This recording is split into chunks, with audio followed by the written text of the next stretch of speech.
Hello, hello. Hello, hello. Ow. How is everyone? And can you hear me?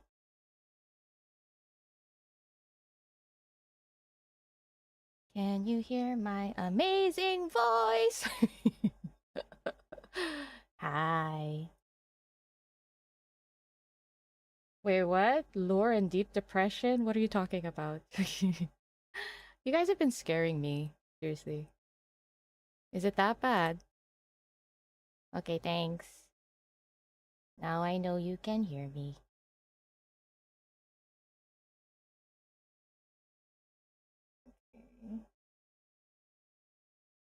Hi. Oh, Elizabeth's got snacks. What kind of snacks you got? Ow.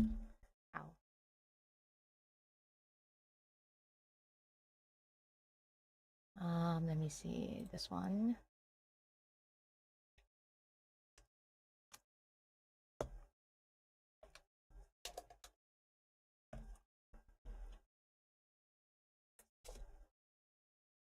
Let me see.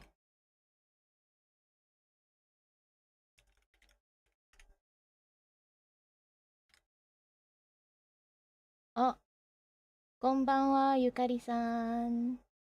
Hello, hello. Did I prepare my tissues? Yes, I did. I have a whole fresh pack here. And you know what's funny? Because last time I remember saying the same thing, and then I finished that pack so quickly.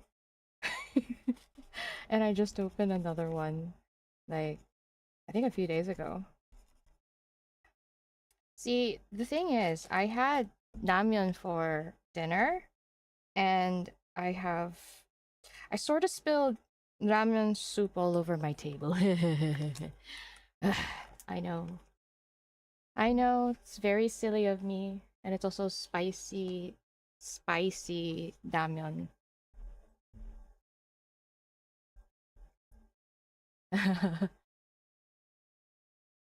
Hi, duckling. It's okay. Stock all away. Life tells me I am successful if I have at least 1 or 2 stalkers. I'm just kidding. I'm just kidding. I'm just kidding. I'm just kidding. Please don't take me seriously. Okay, guys. 1 second. You see, I have now become a full-fledged YouTuber. Wow! You know why? I got myself a dual monitor. Oh yeah! I now have a dual monitor. I feel so pro, guys. What do I do? So pro.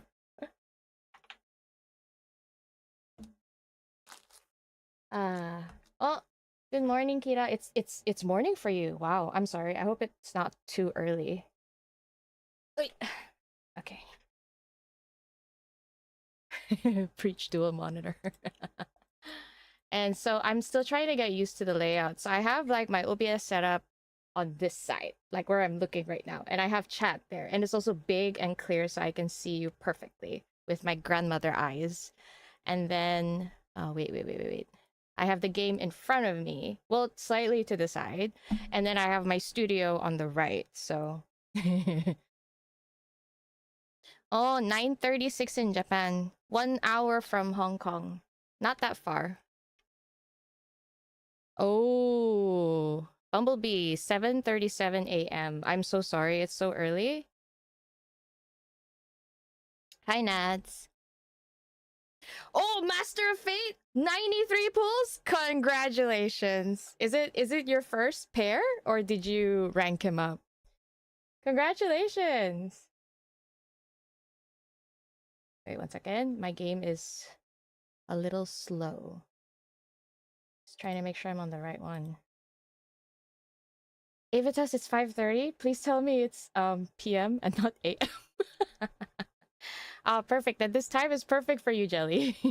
Holy 5:30 a.m. I am so sorry. Oh my god. Jeez. I am so sorry. God. I did not think it would be that early.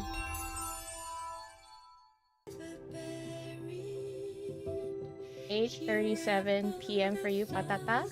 Perfect. You and I are basically on the same timeline. Layla, it's 4:37. That's a pretty good time. Like, you're slightly getting sleepy. You think it's time to clock in a nap. So you just listen to me yap, and then you'll fall asleep perfectly. Hi, Vanessa. Hello, hello. I just like the environment here. Oh, of course you do. Right, guys. So, should I continue in English, or do you want to hear him in a different language?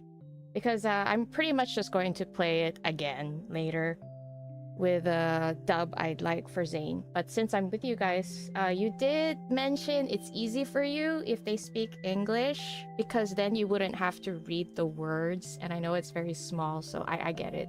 So I don't mind playing it in English. Hi, Carmen. I did. I had my spicy ramyeon, and the soup is sort of everywhere on my desk. I had to like wipe it off very quickly. You ready to cry for Zayne? Oh no. Guys, I've evolved. You know, I have 𝓥𝓲𝓮𝓀, okay? 𝓥𝓲𝓮𝓲. I've already evolved. I will not cry. Mark my words. I will not cry. You know why? Because everyone's been building up saying that I will cry. And to me, that means I am prepared for it, and therefore will not cry. At least I hope so. Okay, alright.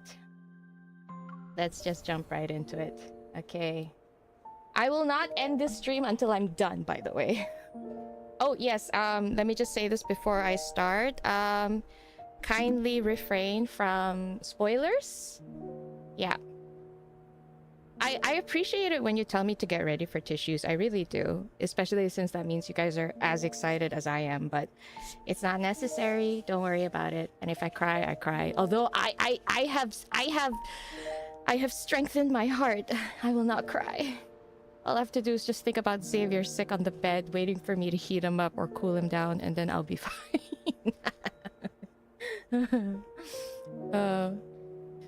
You've had to keep Zayne on home screen to process the whole week? Seriously, Ruby? What happened? Okay, you know what? No more discussion. Let me just go. Let me just play. All right. So, recap what we know. Zayne is going on a business trip. But as he was about to leave, he encountered two... Oh my gosh, what were they called? What were the wanderers called that were like humans and they go crazy? But basically, they discovered those wanderers. Avertum? Was it called Avertum? I can't remember. But yeah. And then he managed to stop the mom from getting, well, murdered. And then, for some reason, Dawnbreaker seemed to awoke him. And then... thank you. Yes, 𝓥𝓲𝓮𝓻. Thank you, 𝓥𝓲𝓮𝓻. I wasn't that far off. 𝓥𝓲𝓮𝓻. Thank you, guys. Thank you. Yes, 𝓥𝓲𝓮𝓻s. And now that MC found him out, for some reason he's heading towards MC's house. We've sort of deduced that in the Dawnbreaker world, that's where he lives. And currently, it's not clear whether he is actively pretending to not know MC, or this is a time where he first switches with Zayne. I'm not sure. Let's see. But anyway, yes. Into the dream, it says. I don't like how that sounds, because usually the dreams are bad. Oh, and do tell me about the game audio, if it's too low. Oh wait. Oh yes, he passed out. And here he is. The cutie patootie. With his weight pressing against my shoulder, even a usually short walk home felt endless. He's a big guy. Zayne and I practically collapse onto the bed together. The snow from our coats scatter onto the floor. Advanced sleepwalking. The little white animal anxiously bounces back and forth on the sofa. I pick it up and gently shake Zayne. Zany, zany, zany poo. Oh, wow, that went right into my ear. His eyes remain closed. A streak of black silently emerges from his sleeve and creeps along his veins. Oh! Until it reaches the back of his hand. Oh, it's the black ice. Yeah, the black ice that appeared on his neck has already spread to this area. I need to wake him up from this dream. I reach out toward the side of Zayne's neck and gather my power. Resonate. Good girl. Let's do this.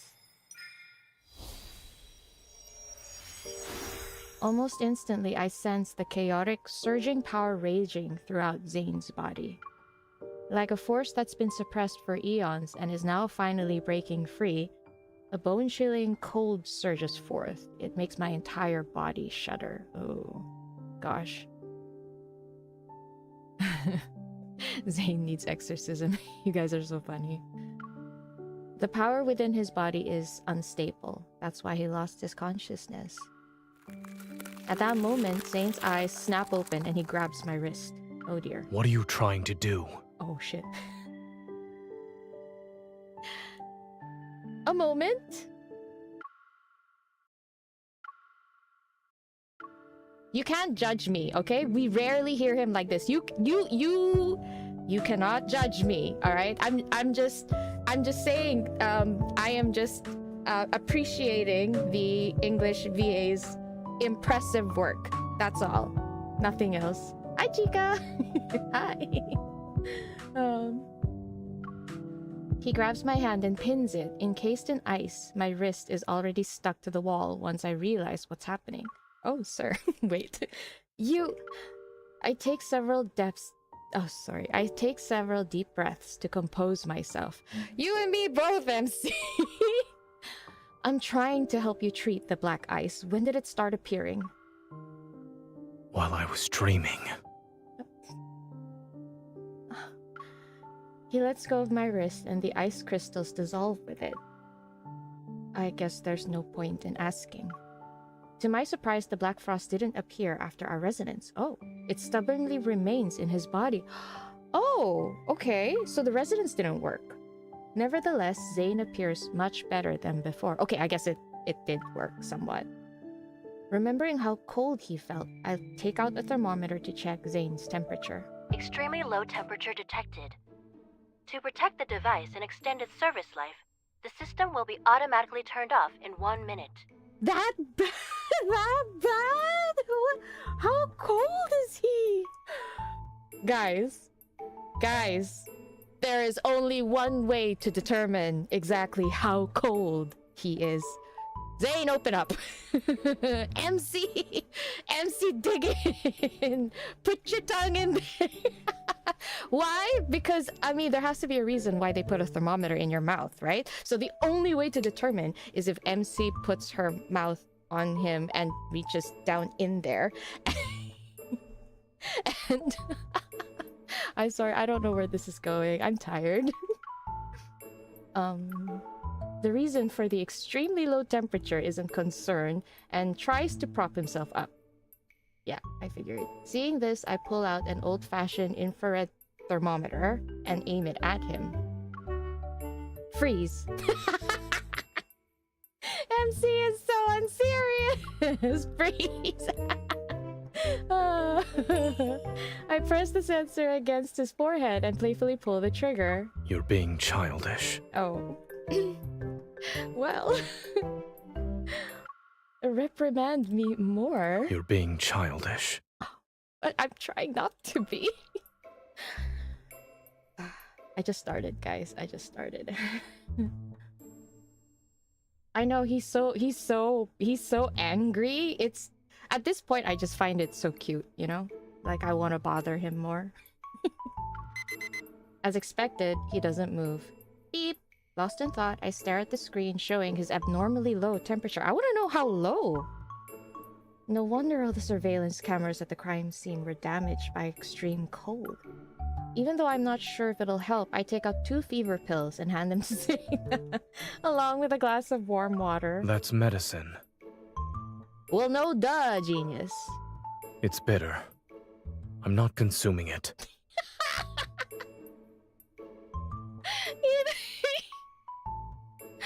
No. He didn't even say even say he's not sick. He just said it's bitter. Zayne, don't make me treat you like a child, okay? Be good, alright? Be a good boy. You're a doctor. You of all people can't complain about bitter medicine. For what must be the first time in his life, Zayne's face shows an expression that can only be described as, okay, and? Wait, what? He's so adorable, stop! Okay, alright. Okay, now I'm a little, I'm pretty sure Dawnbreaker is just pretending to be cold to MC at this point, because he knows about the doctor life, right? I know, he's so childish, I love it. Dawnbreaker is a big baby. Not knowing how to help him recover, I head to the kitchen and make fresh carrot juice. Oh! Oh! I doubt it'll do anything, though. She knows he doesn't like carrots, right? Make him drink it! Guys. The prankster in me wants to let him drink it. I feel like my affinity with him would decrease, though, if I do that. Grumpy big baby, exactly. Okay, make him drink it. Drink this instead. It's your favorite.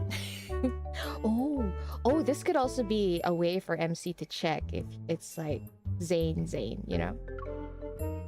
You know my preferences that well? Oh dear. Zayne seems genuinely thirsty. He takes the glass, hesitates for a moment, and then chugs it in one go. Oh no! Oh no! Oh no! Make him suffer! Sayano, that's not how we do it! He's a sick person! What do you mean? Oh no, I feel so bad. Oh no! Zayne, I'm sorry! Well, do you want to give a more detailed review this time? He meets my gaze as the entire glass of carrot juice turns into a solid column of ice in his hand. Okay, wow, okay, maybe we shouldn't, maybe we shouldn't tease him this much. It's awful. I know. I see your hatred for carrots is written in your DNA. Ah, MC seems to be aware. He deserves the carrot treatment. Wait, so MC is aware that he's not himself. Okay, good. I thought maybe she'd be so confused. She pieced things together so quickly. Because why else would she try to make him drink the carrot juice, right? So, good job, MC. As the night deepens, the hustle and bustle outside my window gradually fades into silence. I gather every blanket and quilt in the house to stack on top of Zayne. Then, I crank my heater up. I'm not cold. I've already told you this. Oh gosh, he's so cranky. I love it. Take these blankets away. What? I'm sorry, but he just sounds like a giant baby. Oh my gosh. Oh crap, sorry, I don't missed have that. the strength. Oh no. What did she say? Why don't you take them off yourself? Aww. Then don't move. He purses his lips only to furrow his brow a moment later. You've been fussing over me for a while now. Love to fuss over you, Zayne. Is it for a particular reason? You want me to say it? I'm saying it, guys. I can't bully him when it comes to this. You're important to me. You're important to me. Oh. Imagine for Dawnbreaker how much those words really mean to him. Uncertainty flickers in his gaze. I don't know what you're talking about. Sure. I don't want him to see my expression, so I turn away. The real reason is simple, actually. Pat, pat, pat, pat, pat. When he falls silent, I push away my chaotic thoughts and turn his cold face toward mine. Dawnbreaker, you're very famous. So don't you dare run away or disobey me. Oh, okay, MC. Or else I'll... You'll what? He's calling her bluff. He asks softly. His chin is still tilted up by my hand as his gaze falls to meet mine. He asked softly? He did not ask softly! Oh wait, wait, isn't this drunken meme that people keep saying that looks like Zayne? You know, that guy with his drunken face held up against her hand? Isn't this it? I swear the devs know exactly what's going on in the fandom. I'll make sure you won't live to see tomorrow's dawn. I yank the blanket up and to block his voice and gaze in the darkness. That's a weird threat, MC. A very weird threat. What you described is not the first time this happened to Zayne. Oh, wow. I witnessed it once when he was doing research with me at Mount Eternal.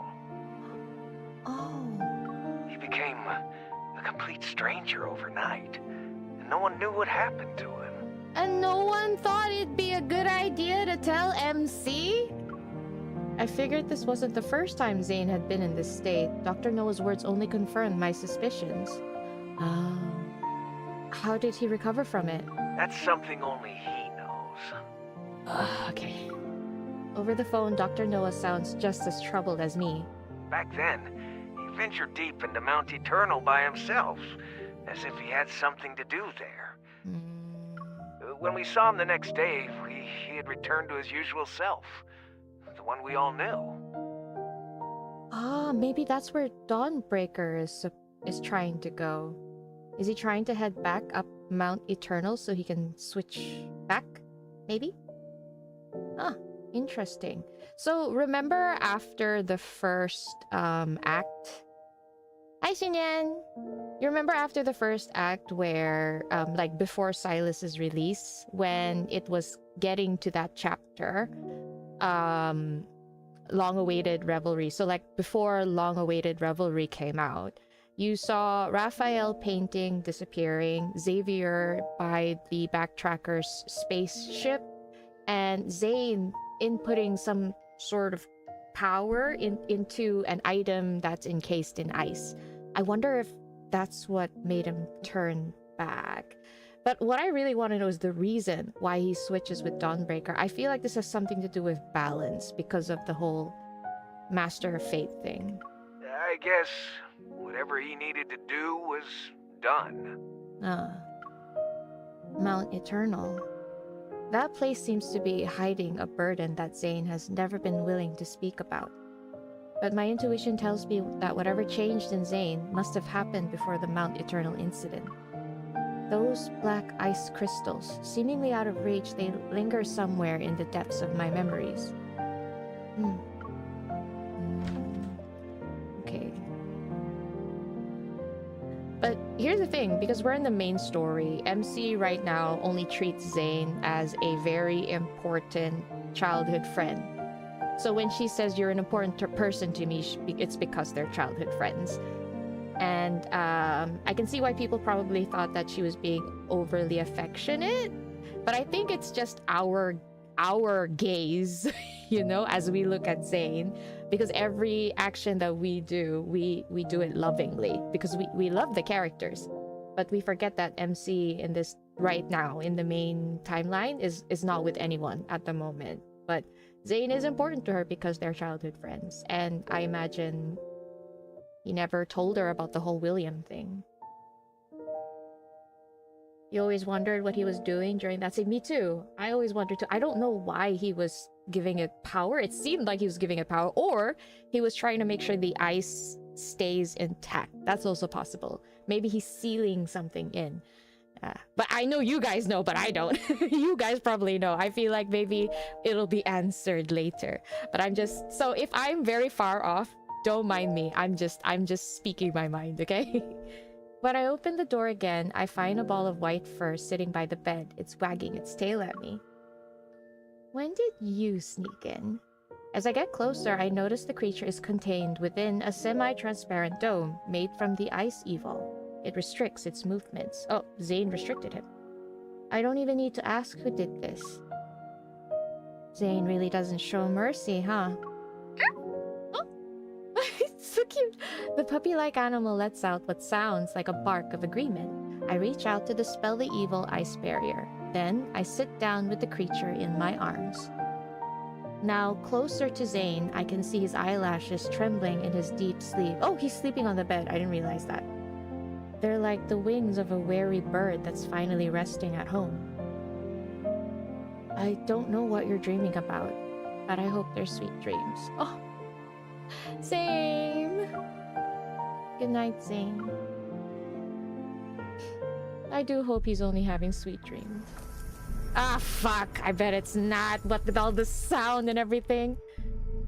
It is normal that it's black? You mean the black ice?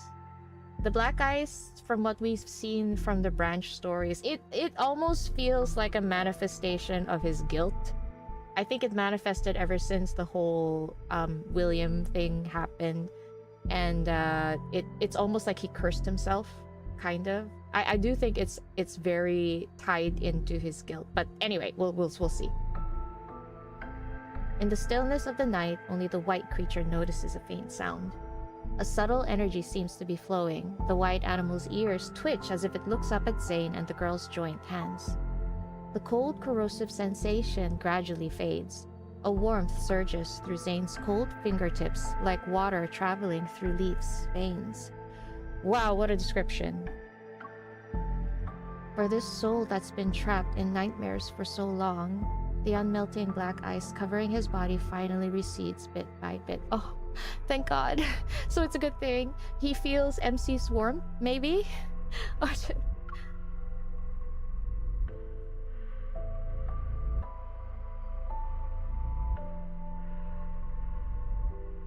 I want to see what deal Raphael struck at the nest with that person too. Ah, very true. We honestly, out of all of them, despite me loving Raphael so much, I feel like he's one of the least we know much about. Like, I don't know much about him, to be fair, with the deal that he has with Ever.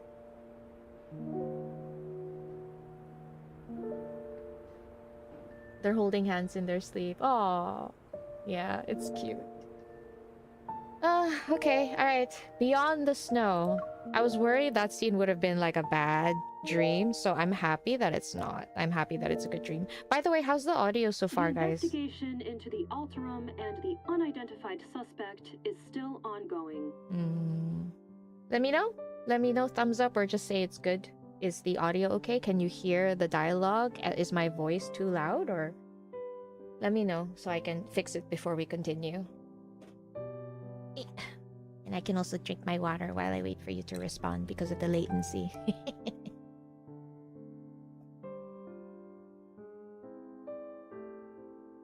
Sorry. I hope you didn't hear me slurping that. Audio's good? Perfect. Okay, thanks, guys. Remember to just shout out if you need me to adjust anything, okay?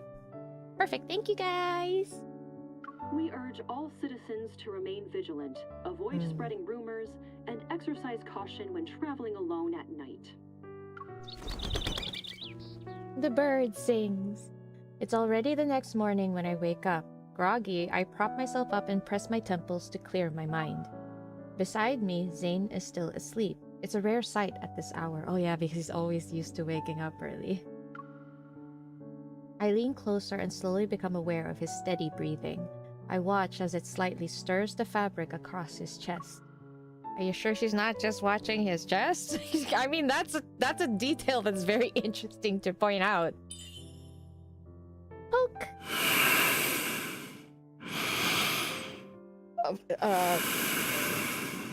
Oh, wow.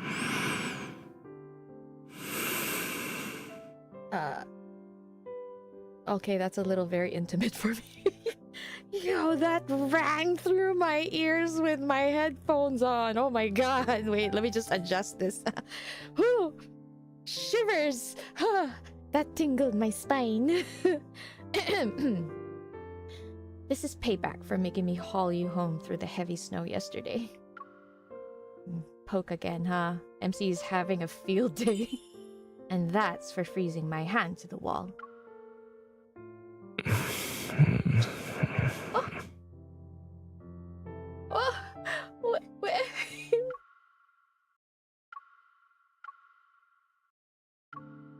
Mind your business. Okay, pat. Holding back my laughter, I give Zayne's nose a gentle pinch. Pinch. It really hurt when you froze my wrist, so I'll pinch your nose for that.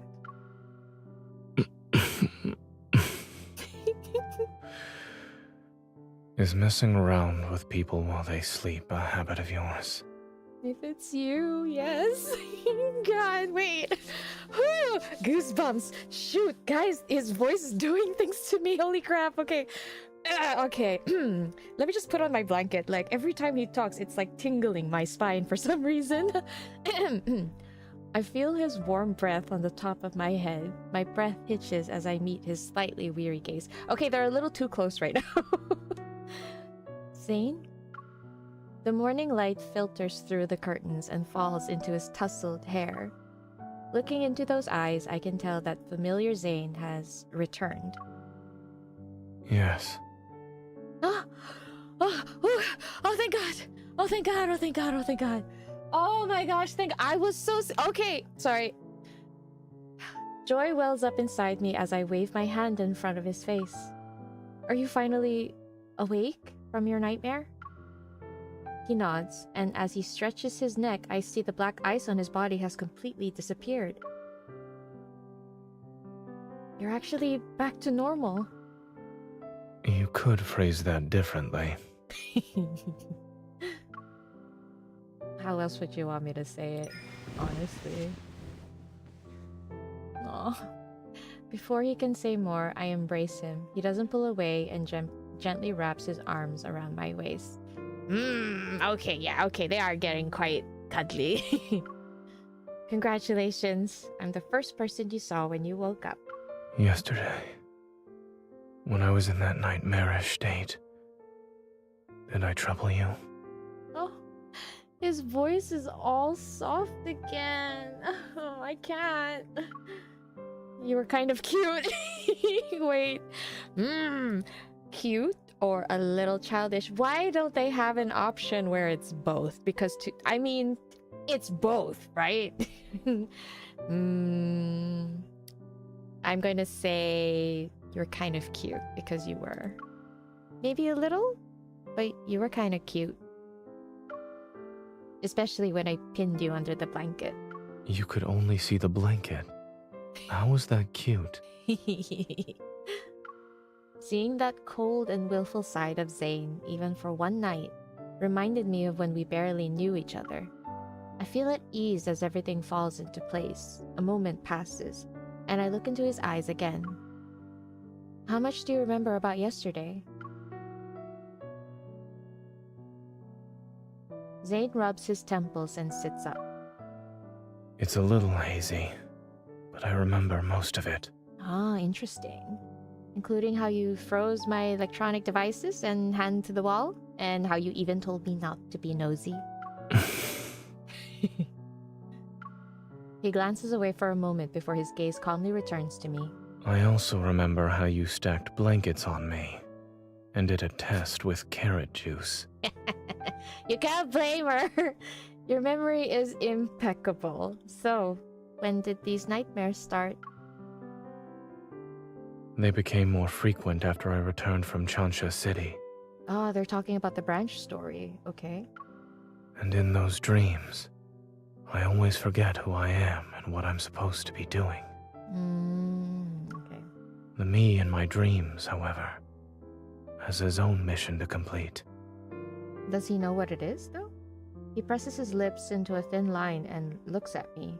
The guilt he feels is clear. For some reason, the scene from last night flashes through my mind again. It stirs up emotions I can't quite name. Well, there's no more black ice on your neck and hands. Your palms are warm, too. It's safe to say that you passed the physical examination. Welcome back to reality, Zayne. I open my arms and wait for him to initiate the hug this time. Okay, he's still a little reluctant. I guess MC is just being very friendly. But that's the thing, when she feels like close to them, she does get kind of touchy-feely, right? I guess she's the type of friend that's super touchy-feely. I would love to cuddle with MC, seriously. Zayne hesitates before leaning down, then he wraps his arms around me. His warm breath brushes against my neck. Good morning. Wait. Stop. Stop. Hold your horses. Pause. Everyone, pause. Wait. Good morning. It is now my mission to somehow rip this audio and use it to wake myself up every morning. But I don't know. I feel like it would just make me stay in bed rather than wake up, though. Whew, okay. Oh gosh, he is so cute, right? Oh, Floofy is here. Sorry, I didn't see. Hi, Floofy. Sorry, I didn't see you come in. This is one of your favorite voice lines ever. I can see why. Made you feel womanly things, Louisa. What do you mean? Do you care to elaborate? Would you like to share with the class, please? Up and center, Louisa. Can you explain? Oh gosh, you saved it too? Alright, I'm pretty sure everyone has saved that line if we all have a brain. I'm kidding. But I'm happy to see that we can all agree on why that voice line is superior. Before taking Zayne home, he accompanies me to the association. I'm going to update them on my progress in the 𝓥𝓲𝓮𝓻 investigation. Dawnbreaker vanished overnight. Some people on the forums joked that he had been broken by the dawn. What? You netizens think you're so funny. You netizens think you're so funny. What the frick do you mean broken by the dawn? Jeez. Oh, hi Kanzi. I didn't see you come in. I know his good morning is adorable, and amongst other things. The police investigation has hit a dead end, and the relentless snowfall is still the biggest obstacle for gathering evidence at the crime scene. While waiting for Zayne to finish shopping, I sit in the car and look at today's news. Ever, which announced the Fountain of Ate initiative, has revealed the first phase of the project, the Val Sanatorium. Okay, I need to remember this name. The first phase of the project, okay.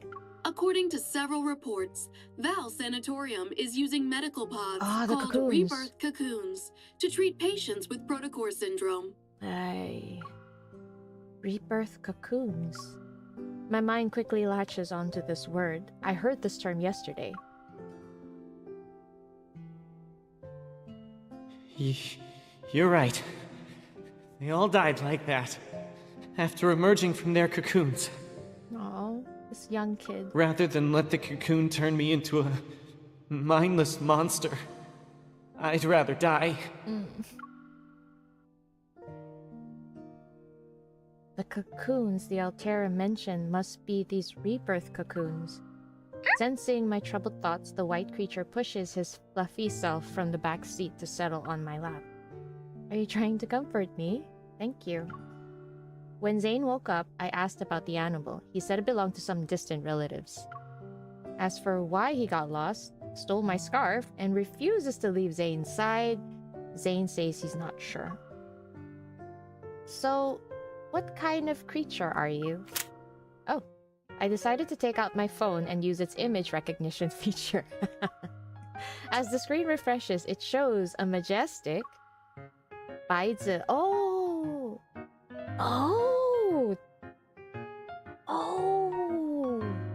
Wait, one second. I remember someone in my Discord server showing me this. It's supposed to be, it's supposed to look like a lion with a cross of a dog. But wait, let me see if I can find it. No wonder they said it looks like a dog. Ah, okay. Let me see if I can find is there any way I can find a picture? I I can't seem to find a good picture, sadly. Yeah, but it is a very Chinese mythical beast, which is interesting, very interesting. Okay, sorry, I thought maybe I could like share a picture with you, but I can't seem to find a good one. Oh, yeah, go ahead, Jelly. Take care. I hope you get well soon. From his Master of Fate story. Second. Just close this. Okay. Baizi, the divine beast of antiquity, knows all beneath heaven and earth. With trembling hands, I cup his face. My gaze travels from his clear eyes to the tiny horns protruding like fresh sprouts near his ears.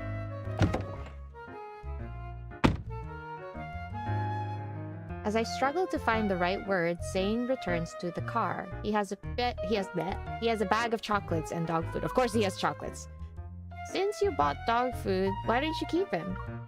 After all, your robot vacuum is the only other living thing in your house. Shouldn't it have a friend? That won't be necessary. My robot vacuum has its own social life. Oh, wow. I didn't think your robot vacuum was that sophisticated. Oh, wait, you only found herds, Kanzi? Okay, wait 1 second. It's a animal. Oh, okay. Not bad. Alright, 1 second. Let me just share the picture with everyone.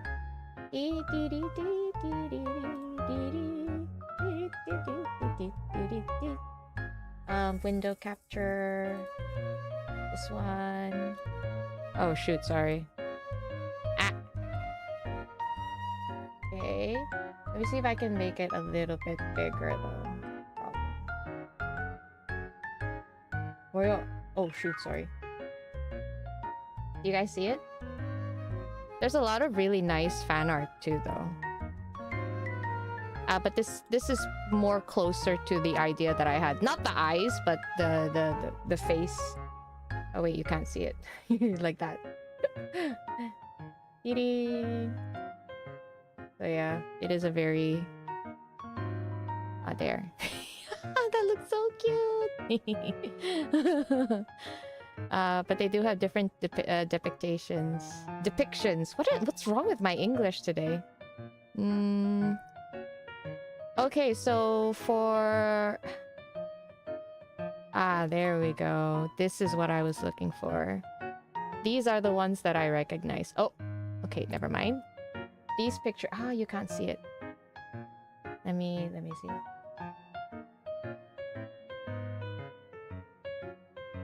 This statue, this is the one that I recognize. This one.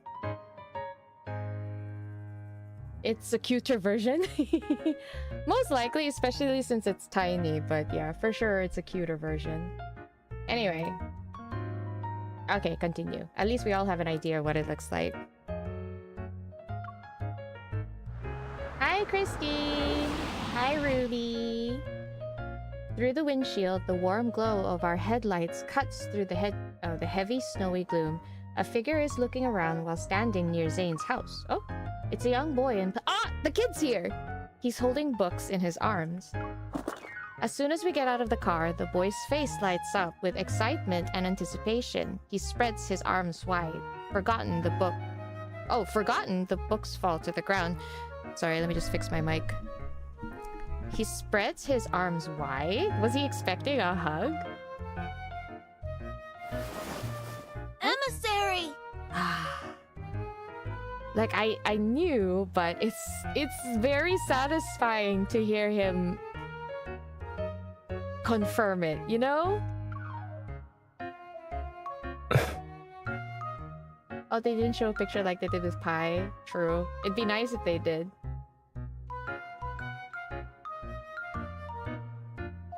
Okay, sorry. 1 second. I was just trying to catch up with chat. So many tabs, yes. I need those tabs, okay? It doesn't lag because I did try to make sure I beefed up my PC, you know. I do try. I make sure. The emissary. Ooh, will we get to know more about him being the emissary? Interesting. Oh, I'm gonna need more water later. The unfamiliar teenager rushes towards Zayne, who's standing behind me. Did that kid look like a teenager to you? It looked like he was like barely 10 years old. The mysterious little creature, wagging its tail, runs over as well. Soon enough, all three of them are tangled in a group hug. Aww!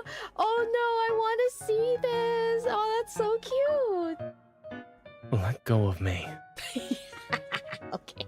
Unfortunately, it seems Zayne doesn't remember them. The teenager steps back. Then, he excitedly scoops up the small animal. So that's where you went, Shuchi. Why didn't you tell me? Watching this harmonious scene between human and animal, I'm touched. But then I quickly become confused. Whose kid is this? Yes. I don't care about whose kid this is. I care about what he called you. He's 9. I know, he looks like he's 9. He looks like a baby. And he definitely doesn't sound like one, you're right. Your local 14-year-old looks like a baby, so teenage... Really? Okay, I guess. But if you look at the picture again, he looks below 13 at the very least. Hold on, what did he just call you? Is he role-playing as your servant or your son in a fantasy setting? Don't jump to conclusions. He's the son of a distant relative, and he loves sci-fi movies and cartoons. I suppose his latest hobby is running away from home. Either Zayne is a very good liar, or he's omitting some important information.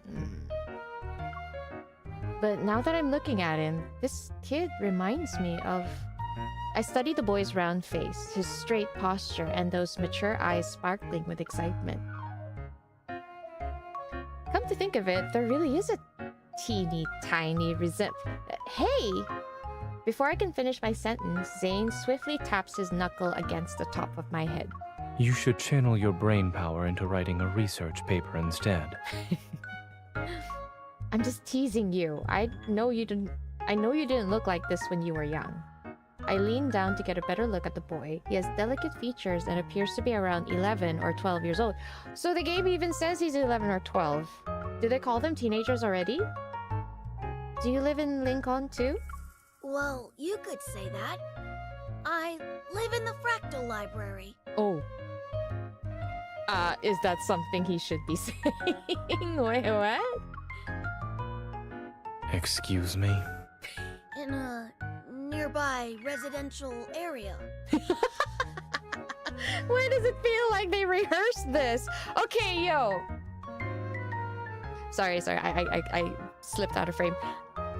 Remember how I always said out of all of them, Zayne seems to be the number one that feels like he's not hiding as much? Yeah, I take that back. He's a little sneaky right now. He's acting a little sus right now. Obviously, he's lying. Oh, oosh, I almost slipped off my chair. Okay, sorry. Okay. Okay.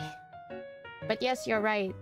When I looked at the boy, it did seem like he had some resemblance to Zayne a little bit. Normally 13 would start teenager, yeah, so I figured he should not be. I think because in the Chinese it says either Lin Hengyan or Siu Lin, like a young boy. I'm not sure. That could be why they said young teen, when really they could have just said youngster. The Fractal Library? I've never heard of it before. Is it a new building? Knowing he's related to Zayne, I find myself adopting a gentler, friendlier tone. Aw. Is this little guy your pet? What breed... Actually, what kind of animal is it? He's just a regular pet dog. He's not special. Go on, Shuchi. Bark. That's not the correct sound. Oh no. He's so cute. Okay, now shake. The small creature glances at me and then at Zayne. He swallows his pride and places his paw in the boy's palm. That's not shake though. Oh, shake hands. Zayne stands by the wall with his arms crossed. When he sees my skeptical look, he looks away. He's obviously guilty. The boy's face relaxes with relief as his expression shifts to one that says, I told you so. Ah, MC. She's smart. Can you speak? Can you speak? Maybe I'm the one losing my mind here. I mean, imagine if he just magically spoke. Seemingly unable to watch any longer, Zayne waves his phone. I just got a text from his parents. They're going to pick him up.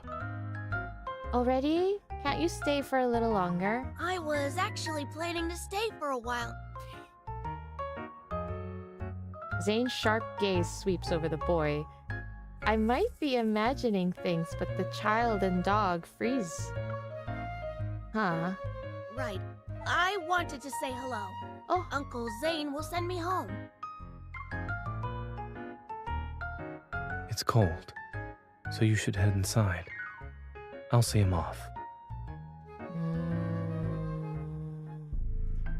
I see. Oh no. In the dim daylight, Zayne watches the girl wave goodbye. She's out of sight when she does close the door behind her. The boy catches a snowflake in his palm and silently watches it melt. Why did you come here? Hearing the scrutiny in Zayne's voice, the boy's expression shifts to match its severity. 7 years ago, you promised to take up the position at the Fractal Library. Oh. I traveled here because I'm asking you to fulfill that promise. Oh. What? You were selected as the emissary of the divine. Astra ordained it, and your nightmare is the greatest proof of this. What? Astra appeared. Shit. Zayne speaks before the boy can say more. I also said that I had my own choices to make and more important matters to attend to back then. But then why did he say he promised? The boy's expression grows serene, and his voice carries a maturity unlike the one from a few seconds ago. Was becoming that version of yourself in the nightmare also a choice? Well, it honestly doesn't sound like he's a... Anyway. People think they're making choices most of the time, yet they're unaware that all these options lead to one inevitable outcome. Oh, damn. Really feels like they're talking about the eternal cycle. Fate falls upon us like this snow. It is silent and inevitable. And you too are destined to become... Huh? He trails off, and the only sound that can be heard is nothing more than a barely audible sigh. Since you haven't made up your mind, there's no point in me staying here any longer. But... The maturity and composure vanish as the boy's voice shifts back to a childlike tone. I left the excesses bracelet you made for me at the library. Can you make me another one, please? I'm very interested to listen to the Japanese or the Chinese one to hear the shift in voice tone, because it doesn't seem like it's translating well here. But again, I blame that on the voice directing, so... But it's interesting. It's both the Master Fate and Foreseer coming together. Oh, Duckling, you're a bit confused. For the Fractal Library, it's in the world underneath. But if you have read the Foreseer myth, that's the thing. I'm worried if I'm spoiling it for anyone. But I'm just saying that if you played the Master of Fate, the Foreseer myth, which is his standard myth, you will notice that in his Palace of Ice, there is an area that sort of resembles the Fractal Library. And you can probably piece together where the time is flowing in that sense. Oh, hi Dot. You played Japanese and it's very clear that he goes from cold and robotic to just a kid. Oh, I want to hear that. Damn. I feel like they didn't tell this person to act like that. They probably just gave him lines and then he just read it, kind of thing. But anyway. After a resigned sigh, an ice bracelet materializes around the boy's wrist. Oh. Thank you, emissary. I'll take my leave now. In any case, you're welcome to find me at the Fractal Library in Lincoln City. I'll be sure to visit you again as well. Okay. The boy slightly raises his hand and his fingertips touch the air as geometric shape gradually unfolds. He bows before the stepping into the door woven from countless folded dimensions. Whoa, damn. The emissary is a liar. I counted every single day for 7 years.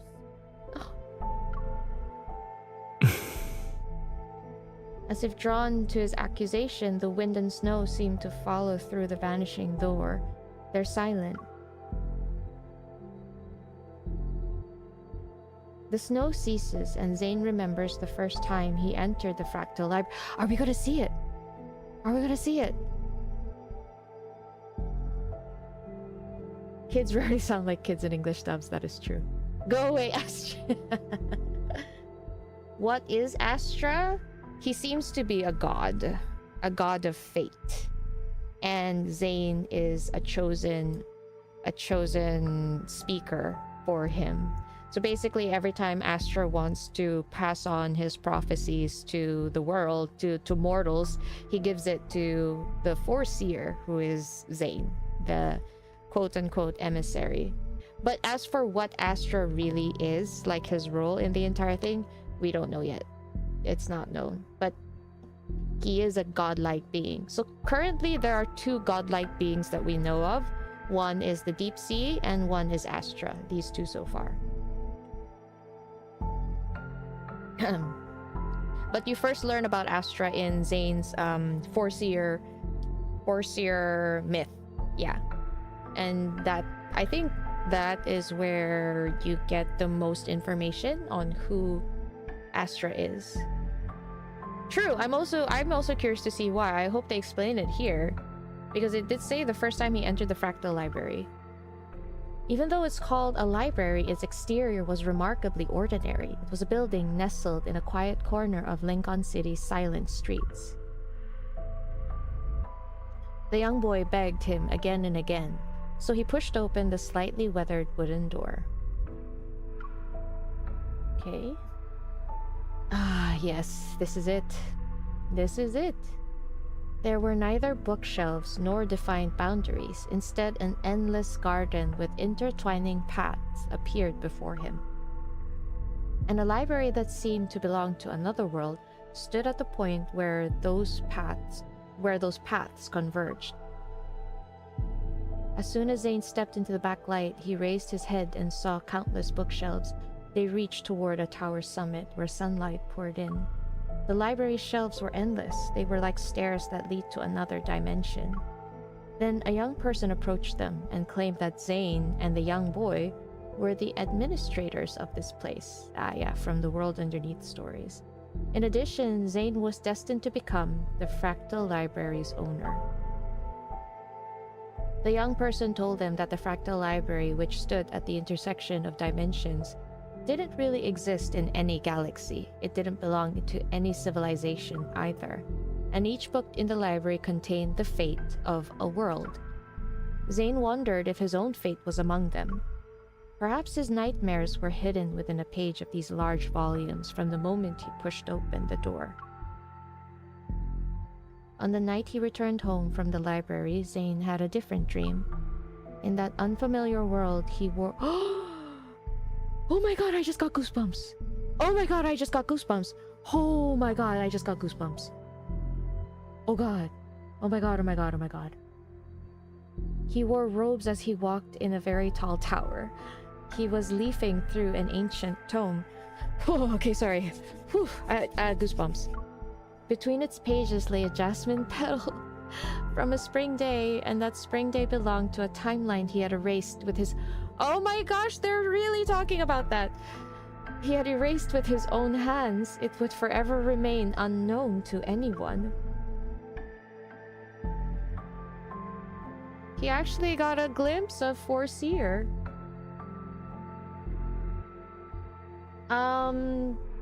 The young person, I don't think the young person is Astra. So it seems like there always has to be an owner of the Fractal Library. But the thing is, all these young people, they feel like replacements or temporary subs until Zayne takes over as the owner. Because for some reason, these young people, they never age. I don't know why. There is a theory that they might be pieces of Zayne. We all believe that Zayne is actually another piece of Astra. Like Astra is Zayne. It's just that Zayne is one piece, a smaller piece of Astra.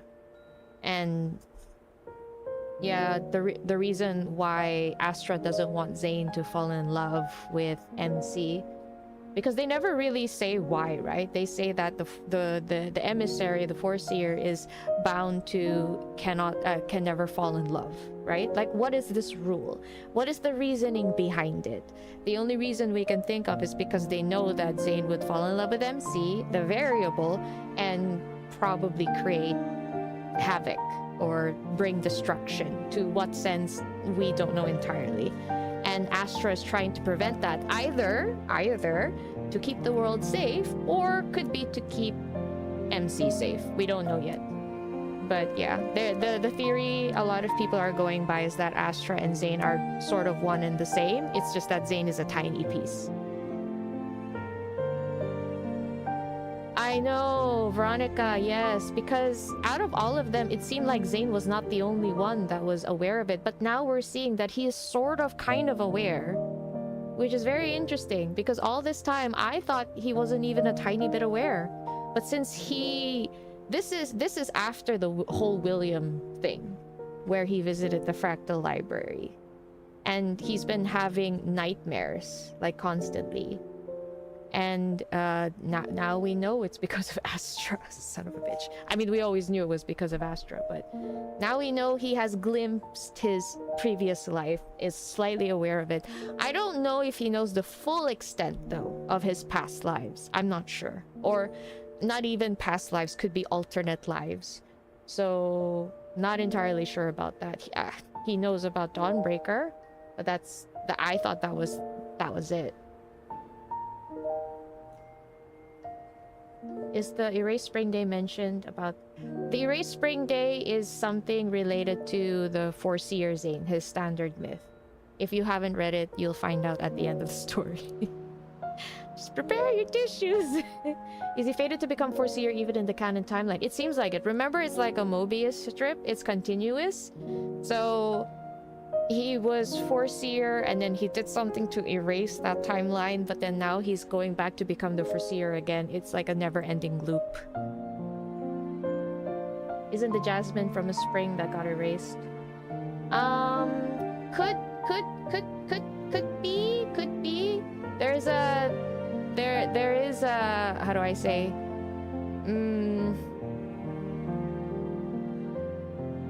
It could mean both Master of Fate if you're talking about the tree, except at that time I think it was snowing. It could reference that, but it could also reference the time when they were in... Because I don't want to spoil it for anyone. Is it okay if I talk about it?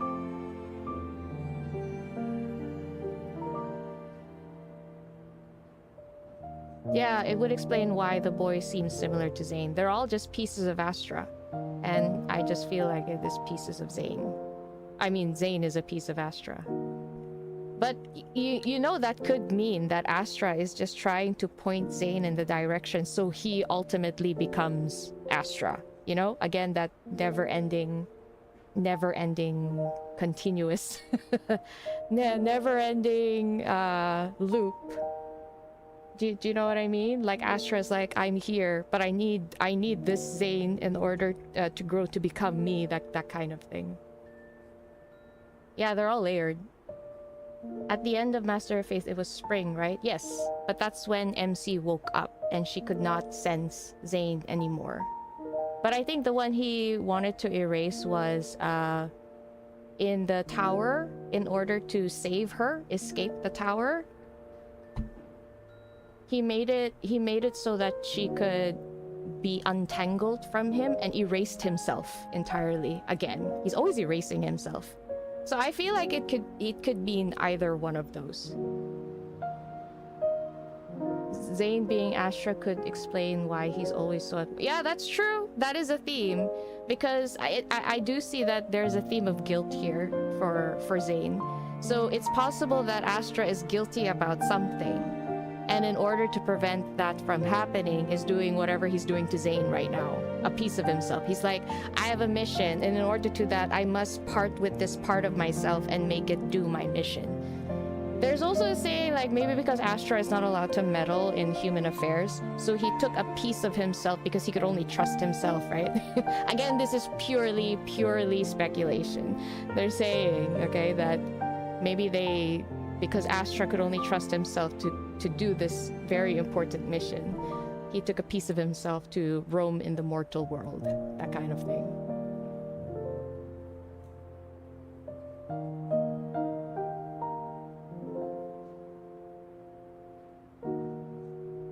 Aww. Aw, duckling.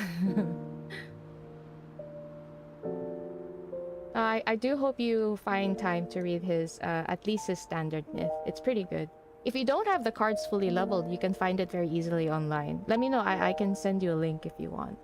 Like a silent reading, so you can read it yourself.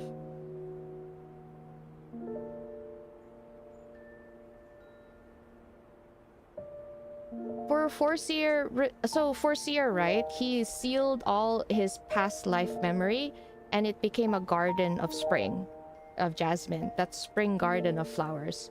And then he made all of that disappear in order to untangle her faith with his. So I feel like it could also be a connection to Foreseer, and not just Master of Fate.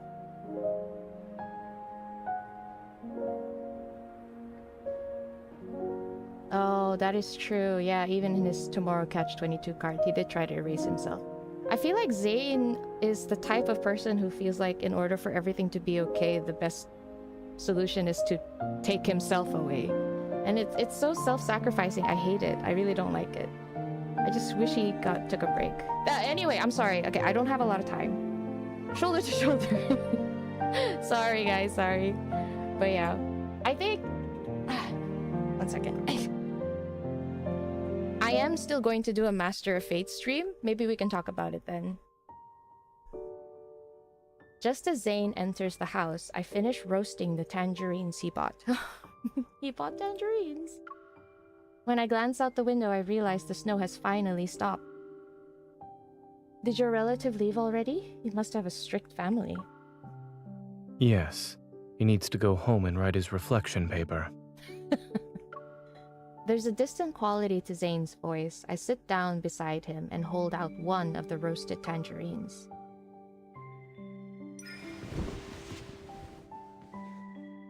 The weather is perfect for roasted tangerines. Try it. He stares at me for a long time before finally eating a piece of the tangerine. You don't want to know what happened during the past few days when I disappeared? I do, actually. If the explanation is going to be filled with medical jargon, then no. As for the rest, Zayne will tell me when he wants to. Oh, MC. And if he doesn't want to, that's his choice. See, that's the thing about MC. She's always like this. I mean, I understand that's her... her prior... I mean, what's the word? Her... That's her form of respect for others, I guess.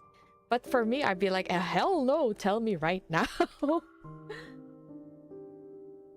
He can't help but smile at my deliberate emphasis on those last words. He takes the half-peeled tangerine from my hands. Soon after, a warm orange slice is brought to my lips. I said goodbye 3 days ago because I had accepted Carter's invitation. Right, I forgot about that. I'll be joining the Fountain of Pt research project. In case you guys don't remember who Carter is, it's that really icky guy with the long hair.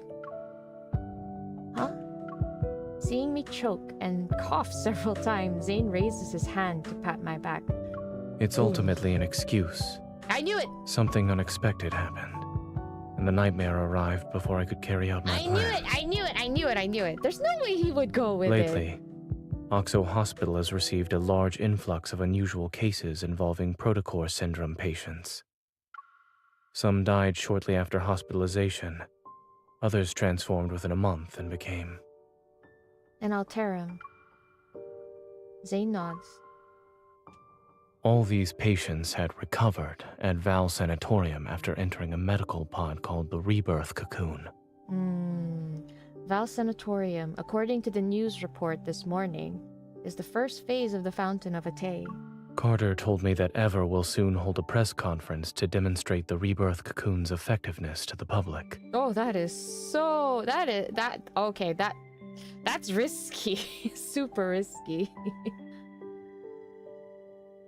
Sometimes the story is low-key triggering, but life is like that, so I like the realness of how heavy life can be. That's true. I know some people play the game to escape the realness, but personally, sometimes when things are too perfect, I can't really enjoy the game so much, you know? Like, for me, seeing this game be this heavy but still manage to find a bit of happiness gives me hope that even in, like, shitty situation, I can still find some small happiness somewhere, you know?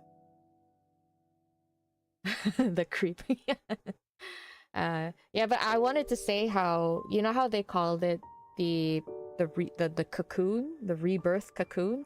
They're really trying to play God here, you know? The symbolism of metamorphosis, a cocoon where a caterpillar turns into a butterfly, the ultimate form. It's kind of icky. It's so icky. Wouldn't that mean more unsuspecting 𝓥𝓲𝓮𝓻 syndrome patients will go to Val Sanatorium? We can't let them do as they please. Exactly. I want to stop Ever's plans, not just for the 𝓥𝓲𝓮 syndrome patients. There's... Zayne trails off as he lowers his gaze. What's going on? I want to make amends for a mistake. One that should have been corrected years ago. Yet it still haunts me to this day. Is he talking about him founding the research? I realize that for Zayne, this carries a greater, more painful significance. Eh? I know I disappeared without a word before, but... Wait, did he just call us baby? I'm confused. I am confusion. Wait, what? Wait, what? I've been playing the main story as if they haven't been together, but now I'm confused. I don't know how to play this story anymore. Huh? Okay. Okay.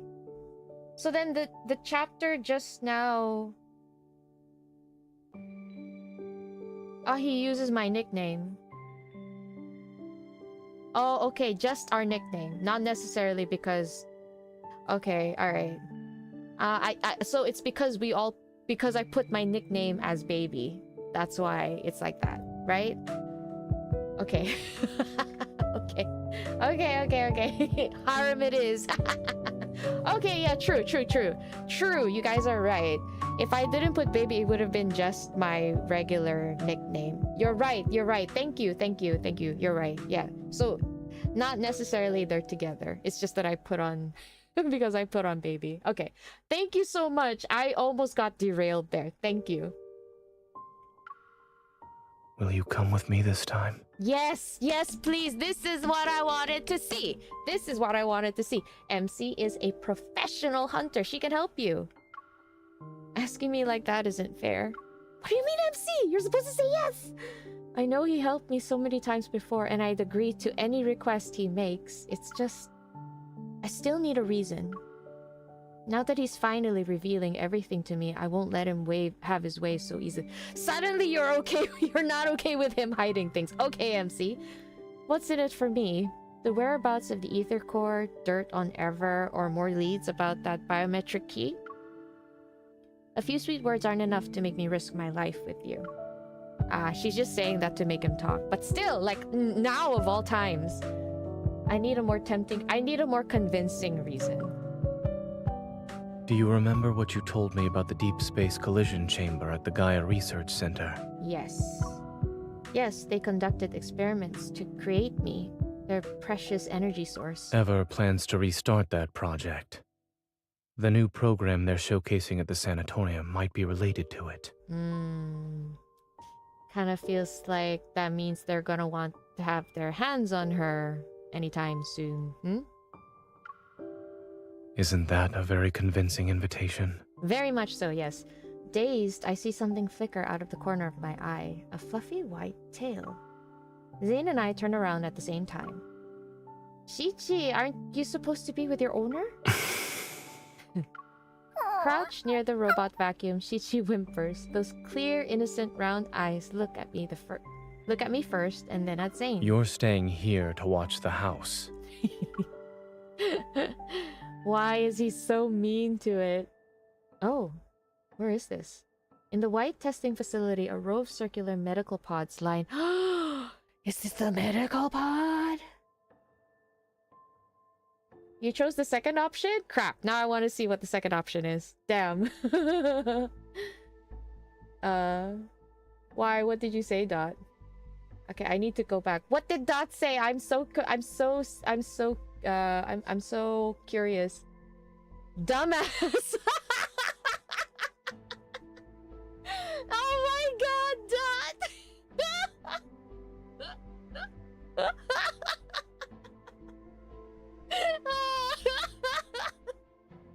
That's hilarious. I'm sorry. I can just imagine him going near you and say, dumbass. I'm sorry. No, wait, Dot. Think about it this way. He's just saying it affectionately, okay? He's like, you dumbass. Yeah, I need to... Oh, my ribs hurt. Ouch.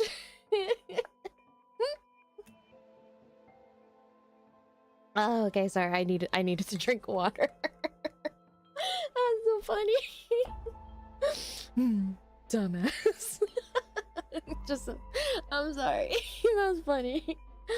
Okay. Thanks for that. Oh god, I'm so tired now. Oh, okay. In a sweet voice that's so I know. Oh my gosh. Okay. Okay. Always anonymous. You can either read it as a harem or see it as a parallel timeless where only MC-related material is carried across. Yeah, no, I get that. I do think Infold has a rule where the main timeline is non-romance and then the cards are all the what-ifs if there was a relationship. That's how I always played it, so I was never confused. But then I realized I gave myself a very romantic nickname. That's why it sounded romantic. Unlike our friend Dot here. Big brain energy decided to nickname herself Thomas. Oh, I'm sorry. Oh gosh, okay. I should check the second option. Fairy? Okay, I will if I have time. Sorry. Okay, back to seriousness, guys. Back to seriousness now, you dumbasses. In the white testing facility, a row of circular medical pods lines the room. Surrounded by soft silvery light, they float in the air. Their translucent walls gleam with tranquility. Exquisite and graceful, like meticulously crafted chrysalises, of course. They pulse and contract. Oh! With the rhythm of beating hearts. Oh, that's kind of gross! Ugh! At any moment, it seems their contents might break free and soar towards the sky. So they really are kind of like breaking out of cocoons. It's not a metallic cocoon, apparently. It feels almost like biomaterial, and it's pulsing like a heartbeat. Ugh! It's kind of nasty.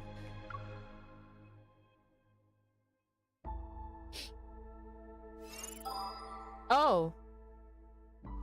Wait, what? Oh, okay, one second. Guys, I'm sort of prepared. I have my controller. I just need to Okay. Controller connected. I am really not sure. Yes, a gamepad was connected. Perfect. Sorry. Okay. I'm ready. I am ready. Wait, let me just put this here.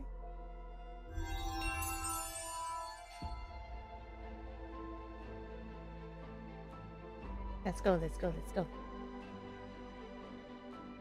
I'm gonna focus, okay guys? 3 stars.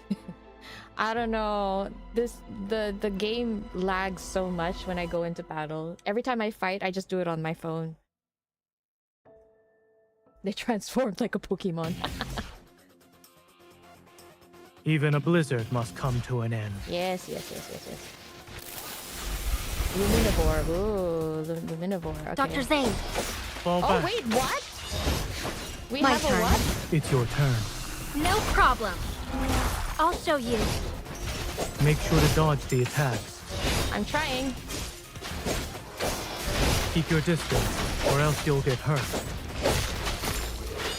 Watch out. Ah, I'm okay. Let's take it down first. Zayne. Here it comes.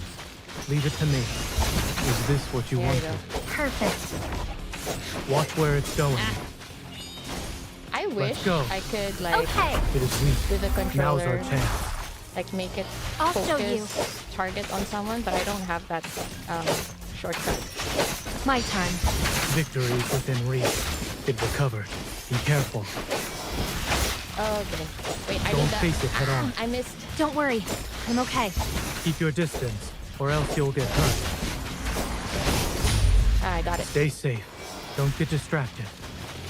Perfect. It's your turn. No problem. No, later. You won't escape. Give me Leave some it to time. me. Oh, never mind. Let's call it a day. I'll give it a taste of our strength. Perfect. Ah, it's still. My turn. Watch out. Oh, why did I do that? I'm okay. That's so stupid. Let's take it down first. I It need is to falling heal. apart. Watch where it's going. Dr. Zayne. Perfect. Fall back. Let's go. It's dead. Okay. It is weak. Perfect. Nice teamwork. Perfect. Okay, see you, Ruby Knights. 3 stars. God damn it. Not even. Not you. You don't see that. You're not seeing this, okay? You're hallucinating. There's actually 3 stars on the screen, but because of the horrible lag of the game, that's why, okay? It's all just because of the lag. There's actually 3 stars there, guys. You just can't see it, okay? You can't see it. It's the lag. It's the lag. I'm telling you, I cannot do it on the computer. It has to be on my phone.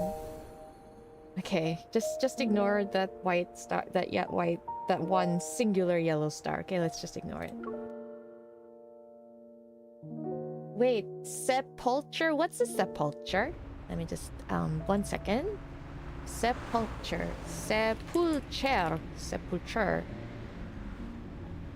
Sepulcher. A small room or monument cut in rock or built of stone in which a dead person is later buried. Oh, like a tomb then. Okay, got it. Interesting. All right. After driving west on the highway for 2 hours, patches of green vegetation finally appears amidst the desolate landscape. Looking through their window, I can see the distant dome of Val Sanatorium loom in the morning mist. After yesterday's events, we decided to tour the sanatorium as visitors to investigate. The Fountain of Tea, the rebirth cocoon, the press conference, none of these can be tackled in a single move. However, we can assess the situation first before planning our next move. Okay, I like the strategic approach. Are we almost there? I feed the last cookie to Zayne as he drives. That's so cute. He nods and takes a moment to gather his thoughts before speaking. There are things I need to tell you. Oh, okay. I'm The all technology ears. used in the rebirth cocoon is from a research project Carter and I worked on when we were in medical school. Ah, he's being honest. I appreciate this. Huh?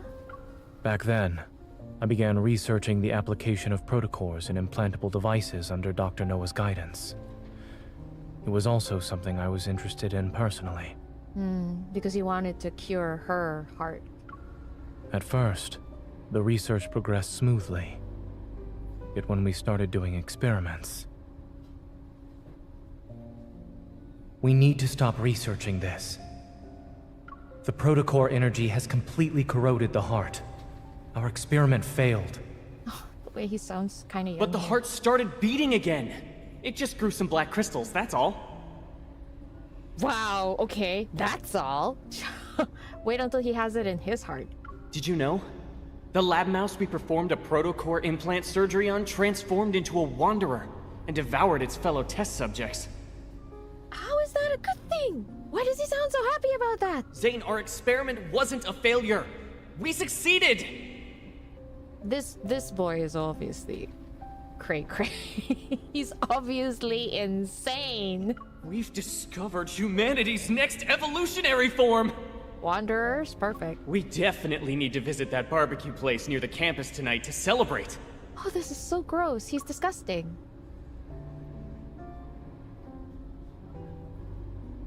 The experiment didn't lead to new life. It turned people into wanderers, minions of a protocor. It was a Pandora's box that should have remained sealed. I destroyed all the related research data that day. I hope to keep this truth buried forever. I'm so surprised he's willing to say it now. But Carter didn't see it that way, huh? No. He named it X-Heart and took it to Xander Sciences. Ah, jeez. It was later implemented in the rebirth cocoon, which is the first step in the Fountain of Ate. Don't you think it's important that don't you think it's kind of interesting that it's called the X-Heart? Because the successful experiments X01 and X02, because right now, as experimental children, they were only dubbed 001 and 002. But in that myth, they were X01 and X02. I wonder if it has anything to do with this X-Heart, you know? I'm obviously just grasping at straws here, but it's kind of cute to think about it. After finishing his story, Zayne falls silent. However, his grip on the steering wheel indicates he's still caught in his memories. Oh, this is the mistake he wanted to make amends for. Not wanting him to dwell on the past, I clear my throat and lighten the mood. This is nice. I honestly thought Zayne would never admit to this. This is great. I love this.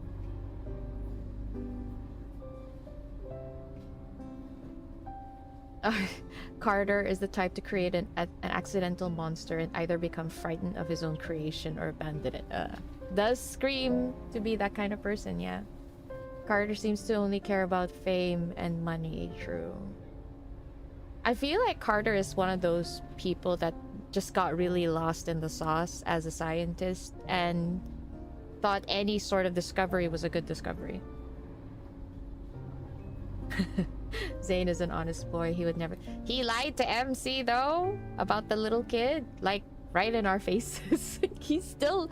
Look, just because he lies doesn't mean he's a bad guy. Guys, it just means that he has layers in his character. They all do. I mean, it's not like they're lying from pure malicious reasons. He has his reasons. But, I mean, I can say they're all honest to her, but I can also say they all lied to her. You know? I used to think about how if we had gone to the same university, I would have dragged you out to have fun every single day. We'd watch the flowers bloom in spring, enjoy the summer rain, collect autumn leaves, have snowball fights in winter. You would lose this fight, MC. But based on what I heard, you must have been too busy to do any of that with me. Not at all. In our lab, we always said it's best to take a 4-hour break while data is being collected. Then we can see the results after. I like that 4-hour break. So during those times, I would have been available at least. Come on. I was joking. If you were there, I would have always made time for you. I believe it. The car turns into a newly paved road, passes a sign that reads Val Sanatorium, and comes to a stop in the parking lot. I'm not familiar with the sanatorium's interior layout. If you encounter any danger during this visit, remember not to go in alone. Sorry, 1 second. If you hear weird noises, that's my mic, I'm sorry. Okay. Don't worry, I'm a professional. While I speak, I catch a glimpse of White approaching us. A glimpse of White? Carter, who's here to receive us, wears a casual white business suit. Only a navy blue butterfly pin adorns his collar. Of course it's a butterfly! I love that he always have to mention when he's joking. Have you been waiting long, Zayne? Oh god, shut up. No, we just got here. Carter leans down toward the car window. Upon seeing me, his eyes crinkle and his smile widens. Ugh! Creepy! Creepy! Creepy! Creepy! Danger! Danger! Stranger danger! Blowing my stranger danger whistle! Red flag! That sounds so creepy! When Zayne called about needing 2 visitor passes, I had a feeling you'd be accompanying him. Oh, please do not even look in my general direction. Do not perceive me. Look away. Do not talk to me. I compose myself, smiling politely. MC stronger than me. I step out of the car. But just as I'm about to speak... Let's skip the pleasantries and head inside. Oh, thank you, Zayne. Thank you, my savior. Honestly, if I spoke with Carter, it would be like, oh, hi, bleh. It's a pleasure to meet, bleh. It's so nice to meet, bleh. That would be the extent of my conversation. That's what it would have been like. Following Carter, we enter the long corridor and connects the parking lot to the sanatorium's lobby. My gaze falls on the emblem at the entrance. Oh wait, I need to clear this so I can see. Now you're pissed just from hearing his voice. His VA is quite good though, yeah. Expressive and creepy. He really nailed the creepy. Under the curved shape are the following, and Eternity Vanquishes Evolution Restraint Group. Oh, so this is what they're called. Eternity Vanquishes Evolution Restraint Group. That is the nerdiest, dumbest. that was the dumbest name ever. What is this? Oh, okay. Good night, Miroku. Good night.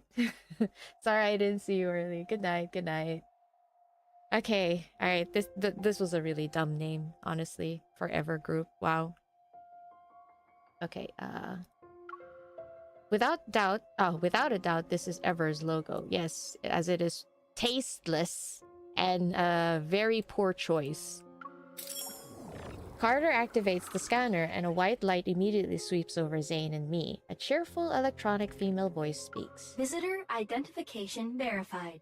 Zayne. Okay. I am Telomere, the AI management system of Val Sanatorium. Welcome to our facility. Oh, Telomere's voice acting is pretty cool. We hope you have a good day here at the sanatorium. Okay, thank you. The doors slide open and we enter the first floor lobby of Val Sanatorium. Pristine white surrounds us. The ceiling is unadorned, its white surface seamlessly integrated with the recessed? What does recessed? What does that mean? Recessed? I'm sorry. Recessed lighting system along its edges. Okay, I guess it's just an adjective, right? Recessed lighting. Oh, there's actually a word for recessed lighting. I'm sorry, guys. I just need to know what I'm reading. That's why. Installed directly inside a ceiling, wall, or other surface. Got it. Okay, got it. So it's just a wall. It's just a ceiling light then. Such a fancy word. Beneath our feet, a gentle light bathes the white marble floor and illuminates every corner of the lobby. This place seems... bright yet oppressive. Yes, I was also gonna go for nerdy. Pristine, silent, and unchanging, it's as if time itself stands still within these walls. I realize I said nerdy as if that was a bad thing. It's really not, but honestly, this just screams, I don't know, bored kid that read too many books and decided that it wanted to play bad guy and thought Ever was a really good supervillain name or something. In this environment, Zayne and I stand out like two stains on an otherwise white canvas. A few doctors in white lab coats pass by us. Although they were quietly discussing patients' medical conditions, they nodded in Carter's direction. Since Zayne personally asked me for visitor clearance, I should give you two a proper tour. Side by side, we follow Carter as he leads us to the reception desk in the center of the lobby. I see the Fountain of Ate finally caught your interest. All those phone calls over the past month weren't in vain. Great. Not only is he a creeper, he's also a stalker. Sorry. Silicon Valley vibes. Telomere is also a section of DNA. Really? I had no idea. That's interesting. Everything is so fancy here, and for what? Just to create dumb stuff and ruining people's lives. But I'm curious. What made you change your mind? The opportunity to punch your face in. Carter stops in his tracks by the reception desk. He turns around, his signature smile returning with narrowed eyes. You kept talking about humanity's future. I wanted to see if it would actually come to pass. Besides, nobody knows 𝓥𝓲𝓮𝓻 better than me. Yes, annoy him! Carter's eye twitches. Serves him right! After a long silence, he suddenly erupts into a fit of laughter and shatters the lobby's tranquility. Yep, we all knew this guy was mad. Good, good. You've convinced me. Everyone deserves a second chance at redemption. Remember, Zayne, I gave you this chance. Okay. So they're really playing on Carter's inferiority complex. He's always thinking that he's better than Zayne, and he wants to prove it to everyone. And what about you, Miss Hunter? Oh gosh, he's perceiving me. I need sanitary wipes. I need disinfectant. When I receive this question, I deliver my carefully prepared response. Since Jane is joining the research project, I wanted to see what it's all about. Carter tilts his head. His gaze flits between Zayne and me before settling on Zayne. The amusement in his eyes is obvious. I see. Even the strongest relationships need a solid foundation. The fuck does that mean? I'll make sure you get a good position here. He turns around and shakes the brochure stand next to him. The neatly arranged brochures scatter in disarray, and he pulls out 2 copies with a smile. He gives them to us. The only downside to this place is that it's too by the book. But I guess that doesn't really affect you, Zayne. The hell does that mean? It's about complicated medical cases. The thin booklet methodically categorizes various diseases that conventional medicine has yet to cure. It's like a university department, and the facility's patients are eager students with a thirst for knowledge. A commotion breaks out in the distance. I look up. Are they gonna flock to Zayne, the famous heart surgeon? It's a group of elegantly dressed visitors being led into a lobby by a receptionist. They're being guided upstairs for a tour. Oh, probably really expensive people. On the staircase leading to the 2nd floor, several patients in white hospital gowns are walking down the steps. I expected to see many high-profile figures in this place, but even then, I never thought I'd see her. Karen, who's 43 years old, is a war correspondent. She won numerous prestigious journalism awards. Have they ever mentioned her? I don't recognize this name. Do you guys recognize this name?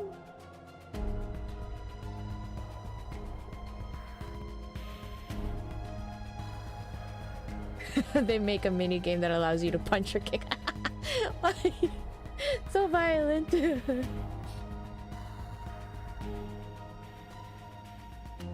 Ah, right. He wants to show the girlfriend. Yeah, no, you guys don't recognize his name? Okay, got it. Okay. I feel like, yeah, I've never heard this name before. She spent years reporting from the front lines, faced countless life-threatening situations, and has earned a large amount of respect in society. A year ago, she was attacked by a wanderer, got protocorsed, oh no, and rarely appeared in public since then. I've met her a few times at Axo Hospital. I heard she was also one of Zayne's patients. Dr. Zayne, it's been a while. Noticing as she comes over to say hello, Zayne acknowledges her with a slight nod. Ms. Karen? Someone of her caliber choosing ever. That's probably the best endorsement they could ask for. I heard that when she left Axo Hospital, she had less than 2 months to live. Oh gosh. Her daughter had just learned to say mama when you handed her a death sentence. Boy, How shut cruel. the fuck up. Blech. Dr. Carter, the patient in room A504. Carter gestures for us to wait for a moment. Excuse you. Then he takes a few steps to discuss something with the man at the front desk. Look at him! Feeling all so nice, showing off that he's got like, you know, he's pulling the strings in this area or something. Gosh. Noticing my silence, Zayne stops in his tracks. What are you thinking about? Punching him? It's nothing. I just realized that Ever seems to have a knack for exploiting human vulnerabilities by any means necessary.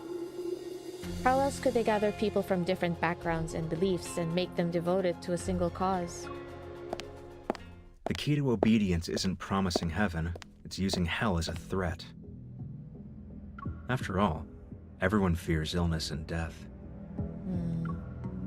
Footsteps, accompanied by a familiar voice, approach from behind. I turn. We meet again, Miss Hunter.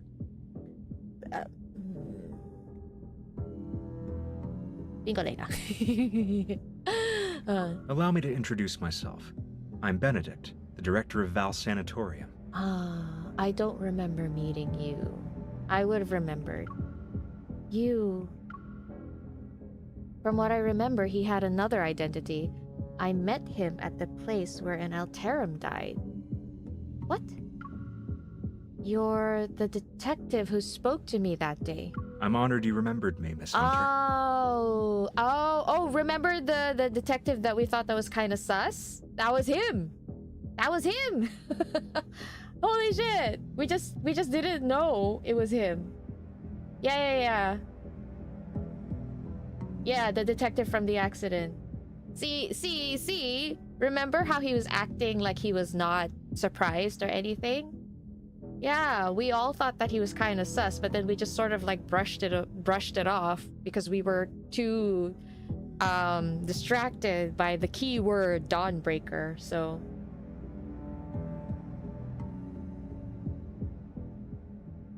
You just called Ever a cult. You know what? Yeah, MC's not too far wrong about that. They definitely are a cult of some sort. Yeah, his profile was just a silhouette that time, yeah. He smiles not with the embarrassment of someone whose identity has been exposed, but with the composure of a performer waiting for the audience's reaction to a grand reveal. Alarm bells ring in my mind. Oh, I like MC. But he quickly shifts his placid gaze to Zayne. It's been a while, Dr. Zayne. Welcome aboard.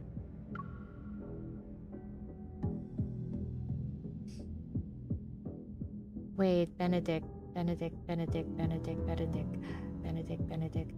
I think he definitely appeared in his anecdotes, didn't he?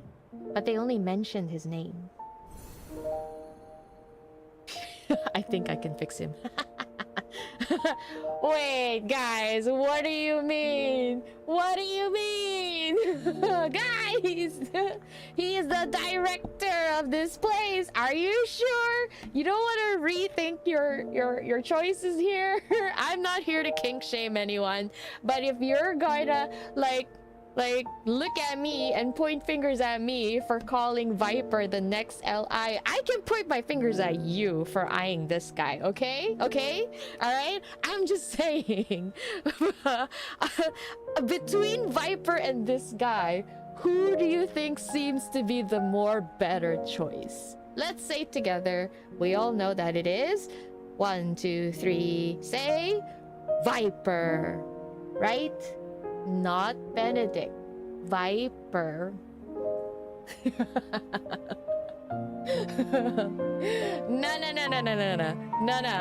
If you're gonna judge me for Viper, I'm gonna judge you for Benedict. That's all I can say.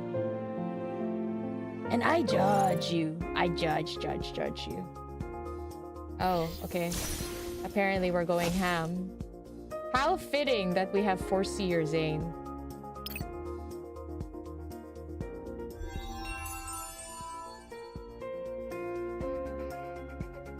Kira says neither. She's like, nope. Oh, some of you are still saying neither. Okay, if you listen to Viper's voice in Japanese or in Chinese, you'll change your mind, is all I'm saying. Although yes, okay, I get it. Benedict's voice is kinda, I get it. It does sound nice. It does. I agree.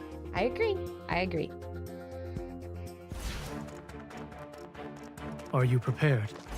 No, I am This not is dangerous. Look after yourself.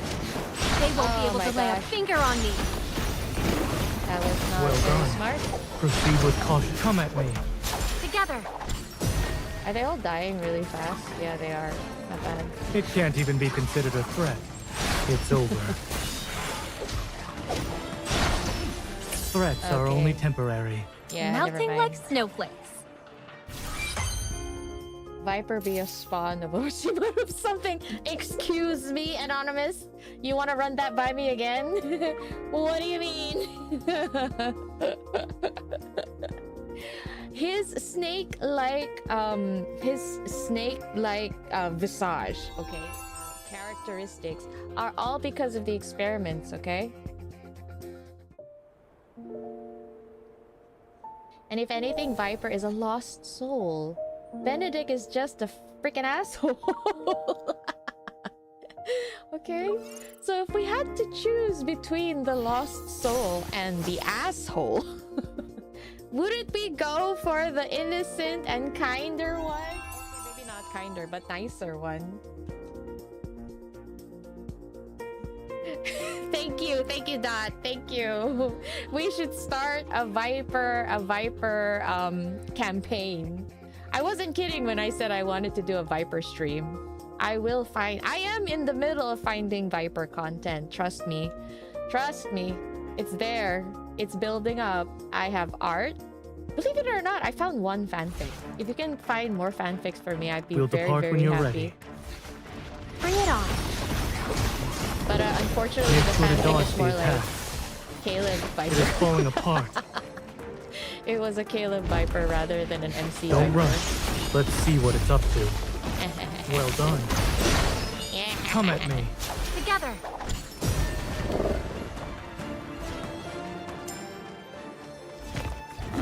They are definitely not innocent. Make sure to I know, dodge and yet these some of attacks. you are still lusting It's over over. Benedict. Threats are only temporary. Melting like snowflakes. Okay. I'm not even gonna be smug about this because I'm using Foreseer. Dun, dun, dun. Where are the real red flags at though? I don't know. I feel like because this game is not really going that direction, they wouldn't... Oh my gosh, so many more challenges. I just rearranged this. Okay, got it. Okay, never mind. I don't know if they're going to go down that route. If they did, they tried with Catch-22. They really tried with Catch-22. And depending on how they perceive our reaction towards it, they could try and take another step toward that direction. You know? Alexandre wants to read that fanfic. Okay, wait. Gideon is different. Gideon is different. Okay, Gideon a hottie and a nice kid. All right. He a good egg. He's a good egg. Are you prepared? He's a good egg in my book.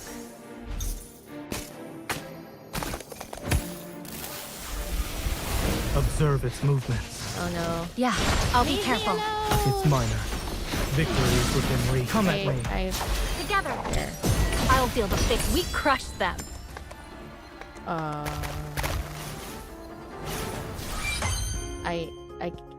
I guess I crit.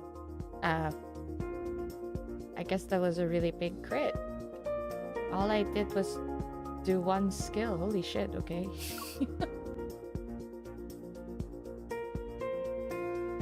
Older men with glasses. They need to make a different otome game that where the love interests are seasoned men. I would run to that game, I swear. I would run to that game. And I would not be a very proper lady if I play that game. I would not. I'm just telling you now. The words that come out of my mouth, you're not gonna like it.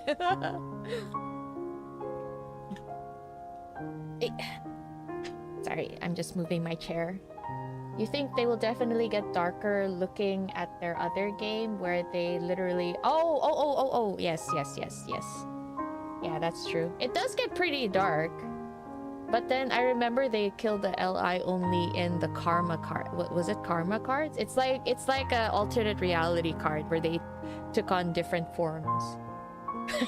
Ruby Knights is so so shocked. There was one LI that kept dying, right? Who was it? I forgot who. Multi-banner old version. Oh, I would love that. I would love that so much. Okay. Benedict extends his hand as a friendly gesture. Zayne barely returns the handshake before quickly withdrawing. Ugh.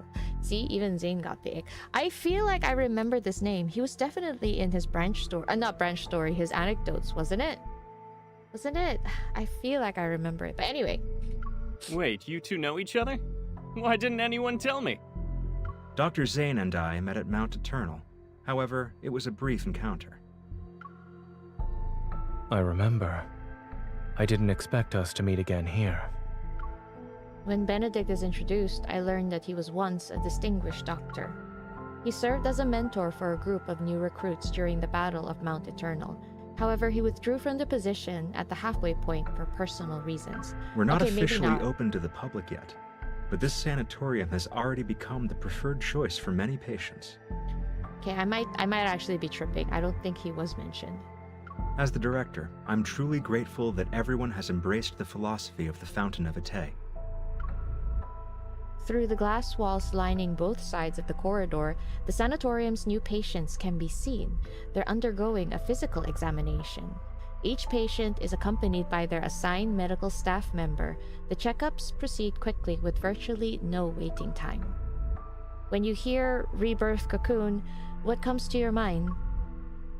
Metamorphosis. Yep. Outside the ascending elevator, the stark whiteness gradually gives way to green. A vibrant garden appears before us. And suddenly, everything clicks. When someone returns from death's door, and this is the first thing they see. A crescent-shaped corridor encircles a towering tree, surrounded by emerald-like grass dotted with vibrant flowers. The area overlooks a circular azure lake. They feel like they've been given a second chance at life. To be frank, we need Dr. Zayne's help to improve our experiment's success rate. He speaks as if he's discussing statistics rather than matters of life and death. I was just thinking that. If there's still room for improvement, shouldn't you inform your patients about this so-called success rate? They're aware. Mm-hmm. The patients who've been given terminal diagnoses voluntarily agreed to participate in the experiment. It's a deal with mutual consent. Not without manipulating them. Besides, who would choose to wait for death's certainty when given the chance to roll the dice of fate? I wonder if they actually told the patients what would have happened if it wasn't successful. floor. As the elevator doors open, an unexpected gust makes me squint. Before me is an unfamiliar white corridor. It's empty and clean. The corridor is lined with separate rooms on both sides, and through their semi-transparent glass, I can see egg-shaped experimental pods. Okay. I thought it would be more like bio material. Here are the rebirth cocoons. Their mysterious nature has been revealed. Mounted on bases lined with energy circuits, they emit a gentle glow. Contrary to what we expected, Carter and Benedict seem quite willing to show us everything. Yet what we see feels like a meticulously crafted exhibition for the visitors. Maybe this isn't the real cocoon, you know?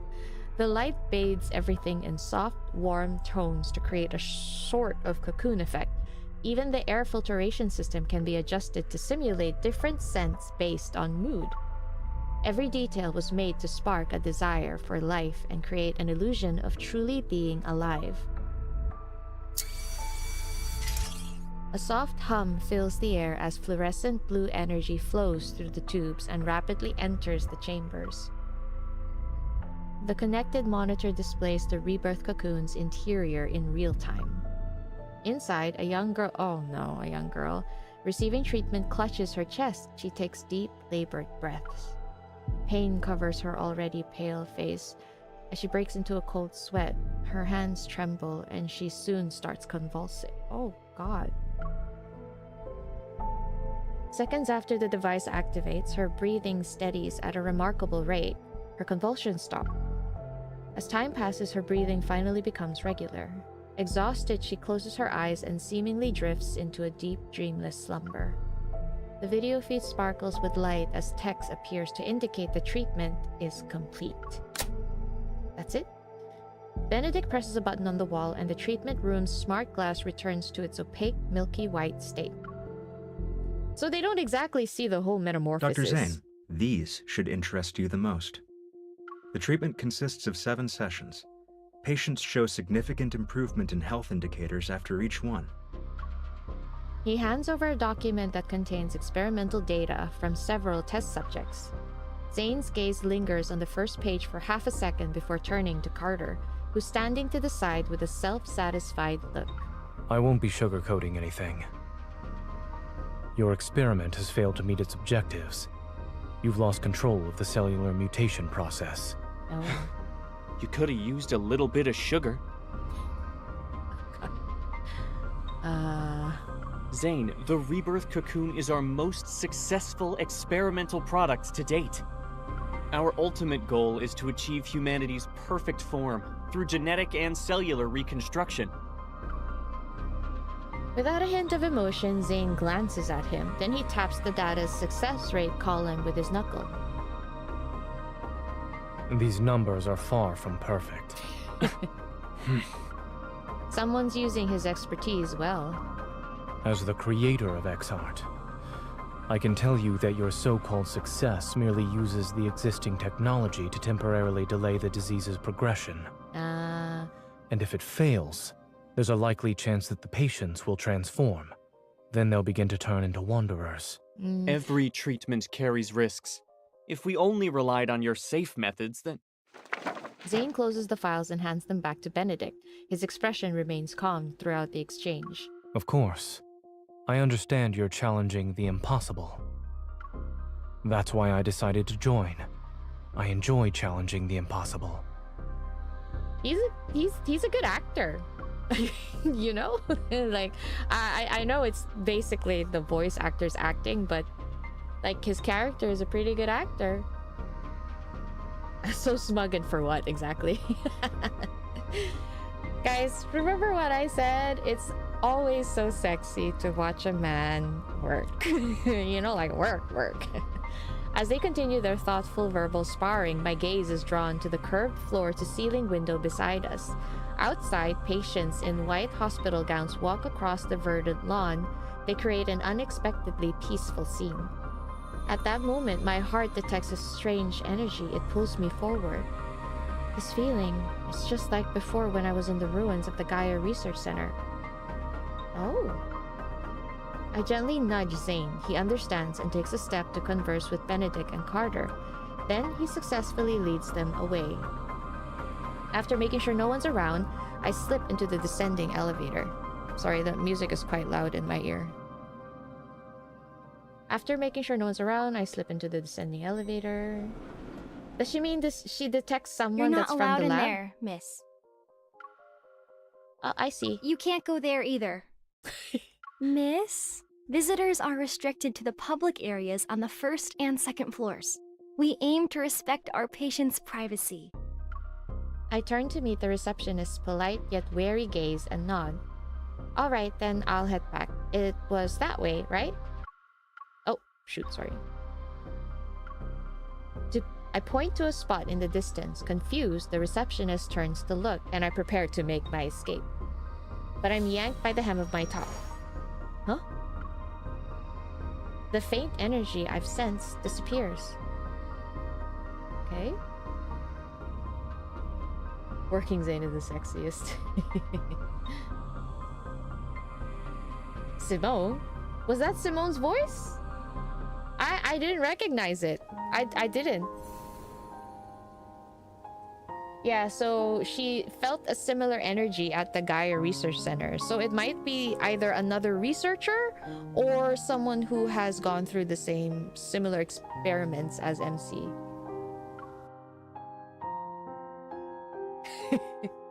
I imagine they can't find proper English VAs. I mean, not a lot of them, so they can't do anything but, you know, reuse the VA, so...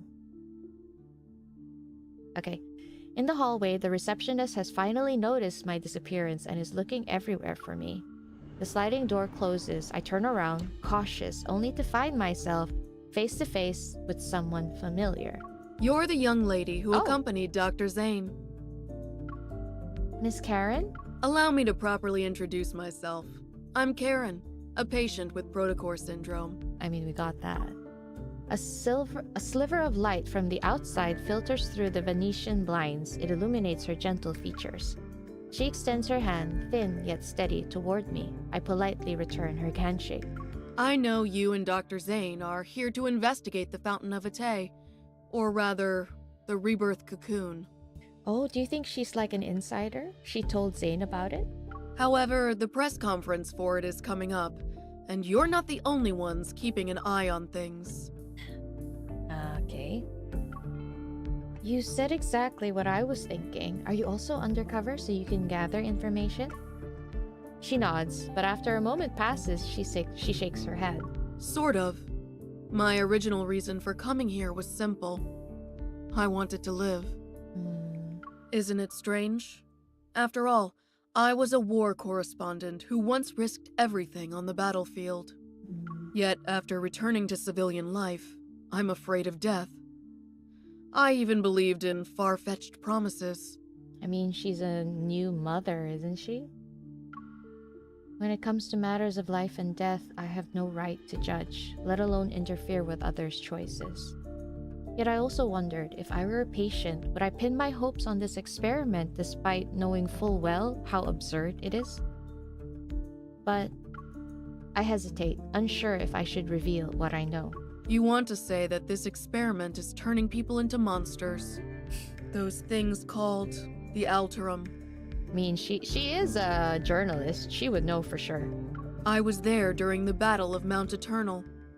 I saw people transform into monsters with my own eyes. Whether you're trying to stop it or investigate it, 2 people won't be enough to treat this as a simple matter. She turns around and opens a drawer. She takes out a small, elegant notebook and hands it to me. This may seem sudden, but I need your help. And I believe you might need mine as well. It'll be necessary to prevent this press conference from taking place. But why would you... Questions flood my mind, but I can't find the right one to ask. As it stands, I'm their most successful test subject. Oh. That visitor just disappeared around here. Uh-oh. The receptionist I managed to shake off earlier hurries toward us. Karen responds with a slight smile. Take this with you. When you get out, tell them you saw the patient in room A107 faint. You were just escorting me back to my room. Oh. She's so smart. I understand. Thank you. Miss, how did you end up here? Is there anything I can help you with? I really don't... now that I hear, I feel like I do not remember Simone's voice, maybe. The patient in room A107 just collapsed. You should check in on her. While skeptical, the receptionist quickly summons doctors and nurses. The quick response suggests Karen's presence carries a special weight here. Because they're worried about her since she's the first test subject. The first successful test subject. For my first visit to the sanatorium, uncovering these crucial leads is more than I could have hoped for. As for those secrets that lie deeper in a shroud of mystery and finding a way to stop Carter and Benedict's plans, that will take more time. I wonder how Zayne is doing. I should act like I don't know anything when I meet up with him.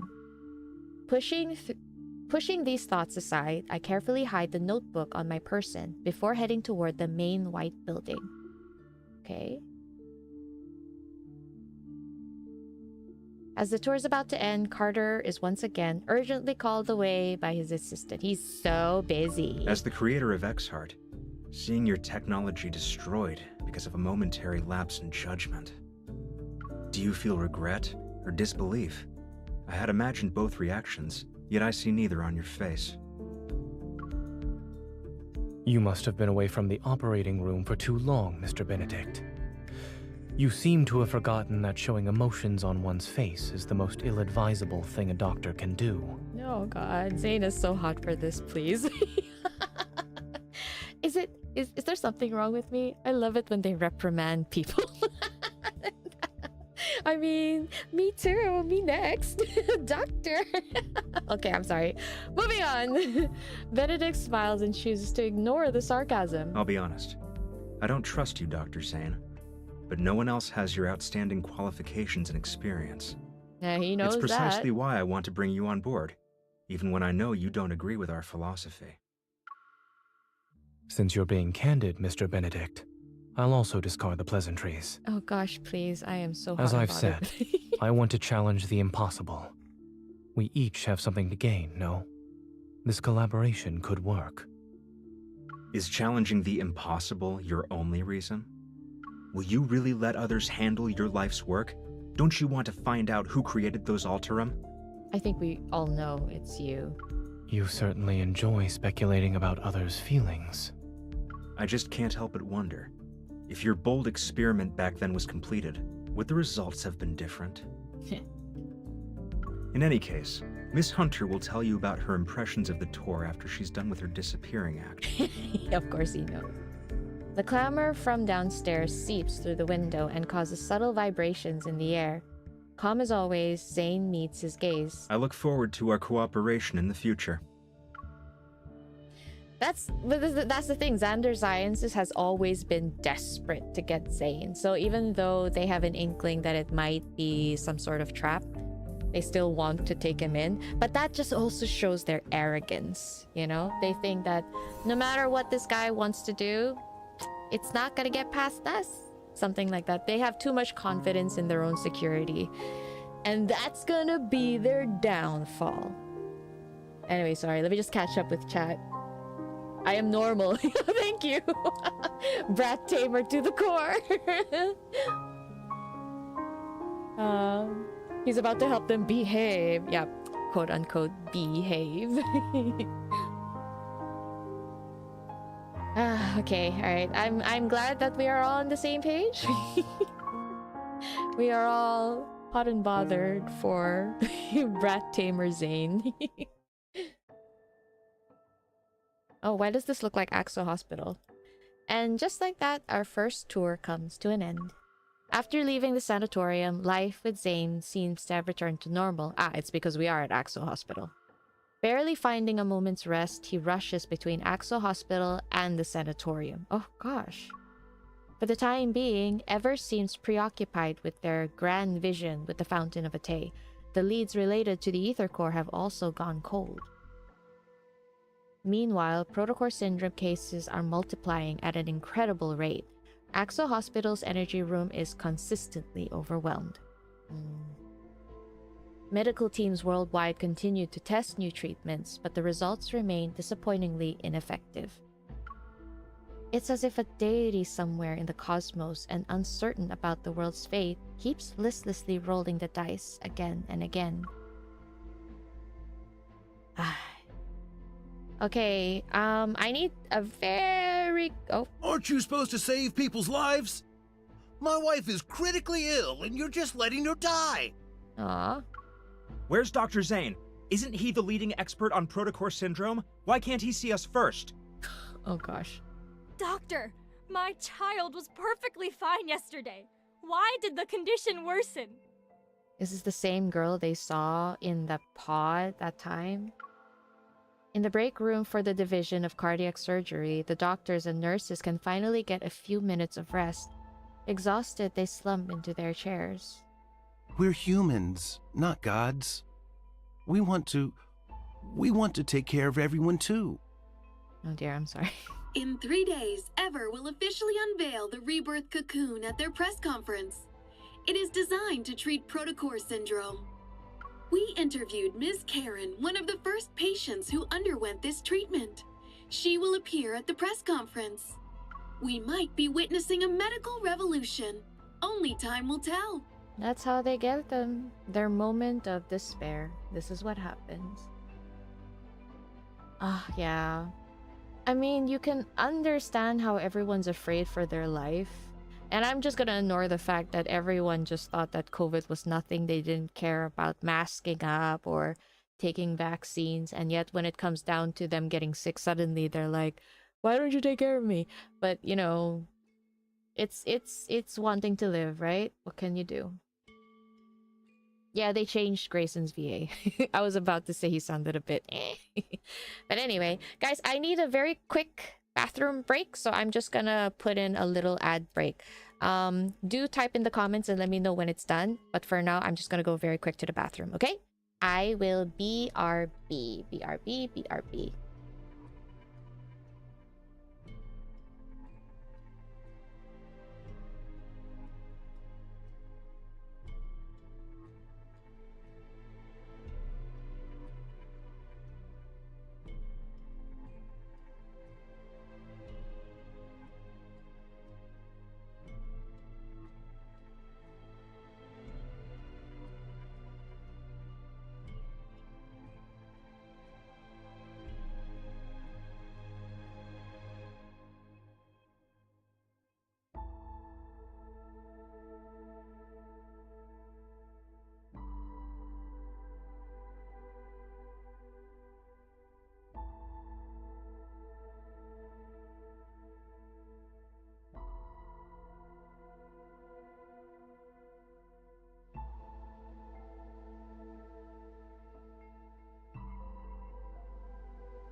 guys, you are not gonna believe this. Today when I opened my lads app, Zayne was like, "Today is your period, blah blah blah," marking the calendar, asking if he should stock up and whatnot. And I was like, "It's not today." Then I went to the washroom and I was like, "Oh wait, he's right." Zayne was right. He knows my cycle so well. Oh no. Oh gosh. How's everyone? What are you guys talking about? Oh, you're talking about the 6LI? Barry, it's Viper. Didn't anyone tell you? It's Viper. Viper's the 6LI. For real. No joke. I'm being serious. I'm joking. It's just wishful thinking on my part. The rumors are the 6LI is supposed to be a hacker. Oh, interesting. Anonymous, I'm assuming you're saying no because I said it was a joke. Don't worry, I am also disappointed that it is a joke. Right? Evitas, they predict the period so accurately. I was like, nah, it's not today. And then, oh my god, he was right. It is today. I was like, oh shit, he's right. Anyway, okay, I'm gonna continue. Okay. Sorry for the delay. Continuing. Everyone remains silent as they watch through the transparent partition in the door. From the corridor, they observe Zayne's focused expression. Isn't Dr. Zayne supposed to be on leave? Officially, maybe. I bet he's just busy with other projects. Things just aren't the same without Dr. Zayne here. Seeing him around makes me feel at ease. It doesn't matter how exhausted I am. Oh, you and me both. Excuse me. Yvonne lets out a deep sigh and turns to open the storage cabinet. With practiced ease, she breaks 2 dietary glucose sticks to hand out to her colleagues behind her. They're like energy bars? Let's eat these and give it our all. Let's go, Yvonne. I'm so glad Yvonne's voice actress is still the same. Okay. Oh, Doctor, look at him in his outfit. If I get sick, will I turn into a monster? Sorry. What is this? Yes, suspiciously old-sounding little girl. No. Really? Will from the bed next to me said these crystals will eat us and turn us into big monsters. I like how this young woman has such a who acts so young at heart. Dr. Zayne, I'd like to process my child's discharge papers. If you could... Lexi's condition has shown improvement. I advise you not to transfer hospitals at this time. But everyone's saying Ever has a new treatment. Goddamn. We really want to try it. I don't know how... I cannot imagine how Zayne would feel as a doctor to hear that. The pulmonary artery aneurysm has ruptured. There is insufficient blood volume for circulation. Dr. Zayne, we can pronounce the time of death. Oh.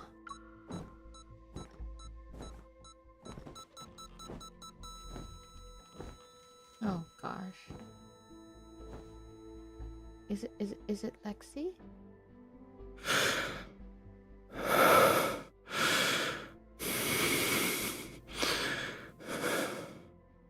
Oh.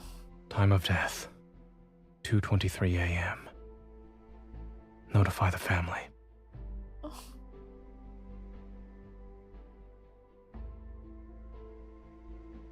Oh man, I just want to give Zayne a hug, seriously. Imagine he has to do this every day. Literally, respect to all the doctors out there. Honestly, if I could give every single one of you a hug, I would. No, poor Zayne. Using the wall to support himself, a teenager in a warm green hoodie staggers along. He stops to catch his breath after each step. Every organ feels twisted and turned inside. Oh my god, inside out. His nerves scream from the agony and pain. They threaten to rob him of his strength to stand. His vision blurs as he collapses against the wall. His arms shake uncontrollably as he tries to brace himself. Something races beneath his skin. Oh gosh, no. I'm not a monster. I don't want to become a monster. Oh. The violent urge surges through him once again as he stares at his hands. They're covered in sharp crystals. Oh, he's fighting against the impulse to plunge them into his own heart. He can't bring himself to do it. Cold snowflakes fall onto his body that's reached a fever pitch. A man's steady footsteps approach. He stands at the end of the road, his tall figure nearly blocking out all light from the street lamp. The teenager can still make him out, however. Oh. You're the killer. Or the doctor. We meet again. Oh, is it... Huh? Is he back to Dawnbreaker? Did what? This isn't a coincidence. I'm here specifically because of you. Is that so? Am I turning into a monster? He forces his eyes to close for a moment. Even his vision is starting to blur. The man clad in black slowly approaches him. The teen feels an unexpected sense of peace. I knew you'd save me.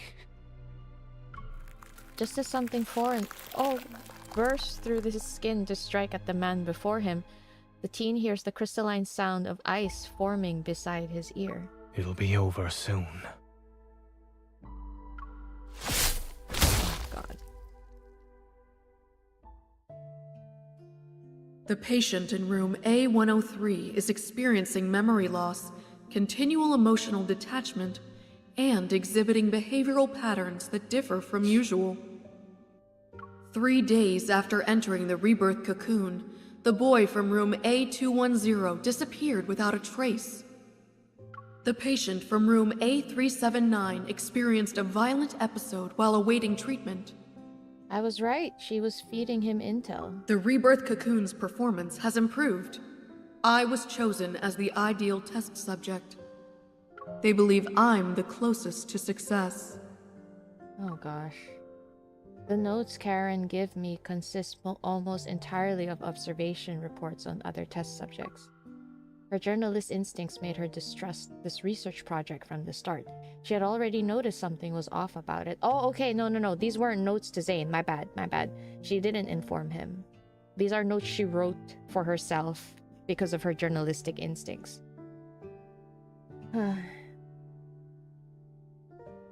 I know. 2 kids pass in one night. 1 you did yourself. 1 the public convinces you is your fault as well. My God. It's the same teenager from the beginning that escaped. Yeah.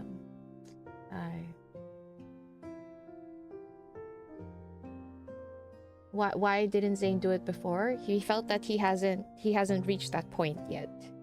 So assuming that they haven't reached that point yet, maybe he's waiting for them to get better. But it seems that the boy ended up changing, so Zayne went to end his suffering. It's just that the fact that Zayne kept an eye on that boy, thinking that he's gonna have to do it later. It reminds me of that small kid. Was it Gregory?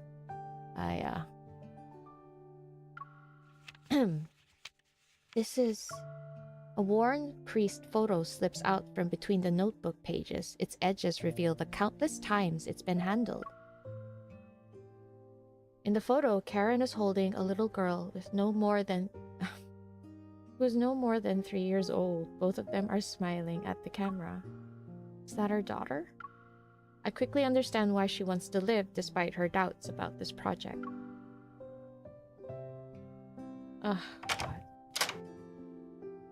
When did you get back? The breaking dawn appears outside the window as the sky grows brighter. Perhaps it's just my imagination, but I think I see those black crystals on his arm again. But when I move closer to check, it seems I'm imagining things. Zayne watches me without saying a word.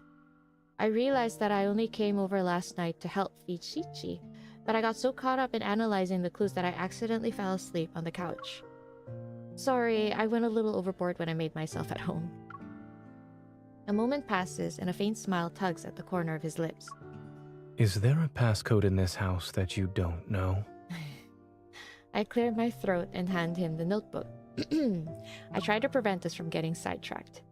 In any case, I believe Karen is our best lead right now. Recently, Ever made a public announcement about their best test subject who will make an appearance at the press conference. Unlike those big spenders and socialites, Karen has a positive, approachable image. She also has a good reputation in the eyes of the general public. They're using the trust that that the general public has for Karen to convince them that their research is successful and worth doing, and it's so manipulative. Yeah, Iman, you're right. I do think Dawnbreaker comes up when Zayne can't take the idea of taking a life. It's almost like a mercy. But it's also kind of sad, like Dawnbreaker was born for this. And it's really sad. They're trying to use her to build public support and convince more people to believe in their cause. By giving me those notes, she probably hopes I'll help her stop the press conference or even put an end to the project altogether. So I thought, for a while I've been talking to myself, and then he hugs me from behind. Zayne? Yes, I'm listening. His embrace is gentle, as if the slightest touch might shatter something fragile. Did something happen? It's cold.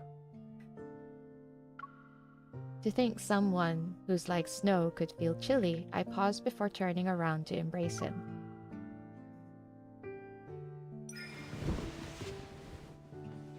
I'll stop talking about Ever. But if you're really tired, please make sure you rest properly. Will you do that for me? No. Oh, you don't think it's Dawnbreaker? Could be. Because the way MC described that she saw the black ice on him. It could be that Zayne is turning so much like Dawnbreaker that MC is now seeing him as Dawnbreaker. It could be that. Or it really was just Dawnbreaker who suddenly retreats when he sees MC. I don't know. Zayne can't control when a Dawnbreaker takes over. Oh. It's like they're slowly becoming one. Ooh, that's scary to think. Because I do want both Zayne and Dr. Zayne and Dawnbreaker Zayne to be happy. I do, but it just feels like it's so eerie because we know Dawnbreaker Zayne is basically the doomed version of Zayne.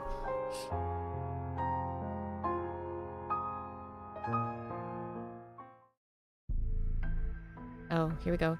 There are less than 36 hours remaining until the press conference for the Fountain of Ate. Before returning to the sanatorium to stop it, Zayne and I quickly come up with a plan. I need to approach Miss Karen again to figure out a surefire way. Meanwhile, Zayne, who already has connected with the core researchers, will cover for me. Whether it's diseases, wanderers, or the Alterum, they all stem from humanity's instinctive fear of things beyond their control. The deeper this fear takes root, the more likely people are to mistake absurdity for miracles. And whenever appears as a savior, they will gain a congregation of devoted followers. Devoted followers! Zayne, the energy source I detected wasn't my imagination. I'm still not confident in utilizing the spatium core, but another visit might help us discover something new. Oh dear. All right. Zayne nods. I was prepared for a lecture about not abusing my power, but he says nothing. Here, put it on. To ensure the mission runs smoothly, I've borrowed cutting-edge equipment from the association. The state-of-the-art invisible earpiece, modified by engineering prodigies Simone, is now no bigger than a grain of rice. That just makes it sound like it's so easy to lose. I also have a small energy firearm. It's capable of bypassing most detection systems currently in use. Cool! I place the earpiece in my ear and gesture for him to come closer. Zayne obliges and leans down. Are we putting it on him for him? Yes, we are. Tap.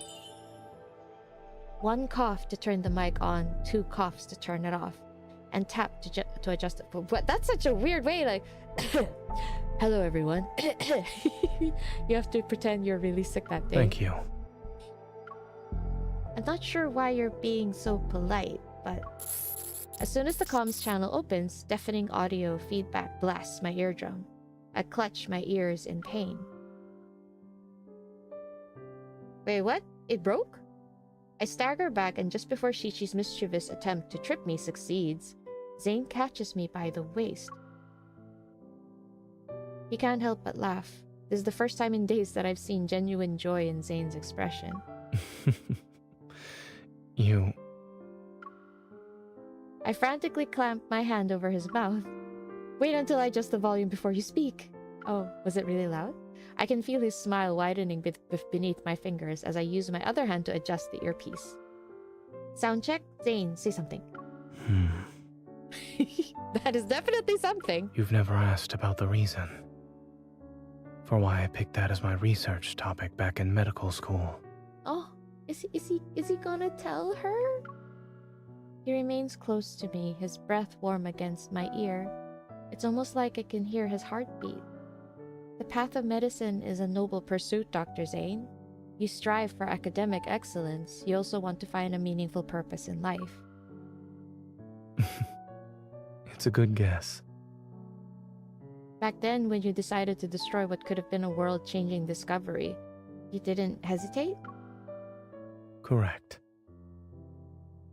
It's the kind of honor most people would cherish for a lifetime, yet he seems genuinely unbothered by it. Zayne must have chosen to stop the experiment because he foresaw the consequences of its potential misuse. I had considered including your name in the acknowledgements of my paper.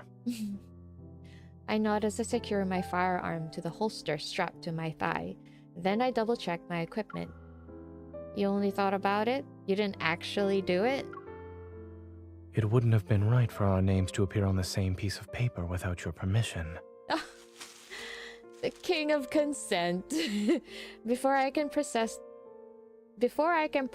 the meaning behind his words, a rustling sound suddenly comes from the window. A piece of bean-shaped ruby chocolate falls. Clattering, it rolls to my feet. I look up to see that the last pack of chocolate snacks from the cabinet has been taken down and torn open on the floor. Qiqi lifts his face from the snack. Oh my gosh, okay, yeah, that's definitely not a dog. That much chocolate? Goodbye. No, no, no, no, no. Straight to the ER. And he licks the chocolate residue off his nose. Oh no. Actually, chocolate is just bad for animals in general, isn't it? No? You feel like Qiqi is by from Master of Fate. I was thinking that too, actually. Wait, sorry, 1 second. Wait. It could be it. I like Dawnbreaker not because he's nice and comfy and cozy, but because, just like Dr. Zayne, he's dedicated to what he's decided to do. Yes, yes, they're both... They both value life so differently. It's just that Dawnbreaker is the result for someone who gets pushed so hard that, you know, the way he values life is just a little bit more extreme. Wait, what did you eat? My body moves before my mind can catch up. I quickly pick up Qiqi and check my empty package. You ate all the chocolate? Animals aren't supposed to eat that. Yep, I was right.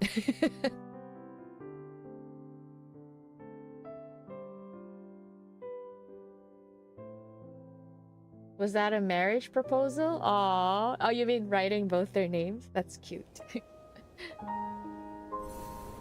A marriage certificate insinuation. She was talking about his dissertation. Dissertation. Is that the right word? For his discovery. Bottle in a butterfly. It knows how to bark now. He forgot about his dog disguise. As noon approaches, the car enters the sanatorium parking lot. Since Zayne holds an eternal role here, he's been granted limited clearance to the facility. I plan to slip in while he keeps the receptionist distracted. Here we go. Safety first. Here we go, here we go, here we go.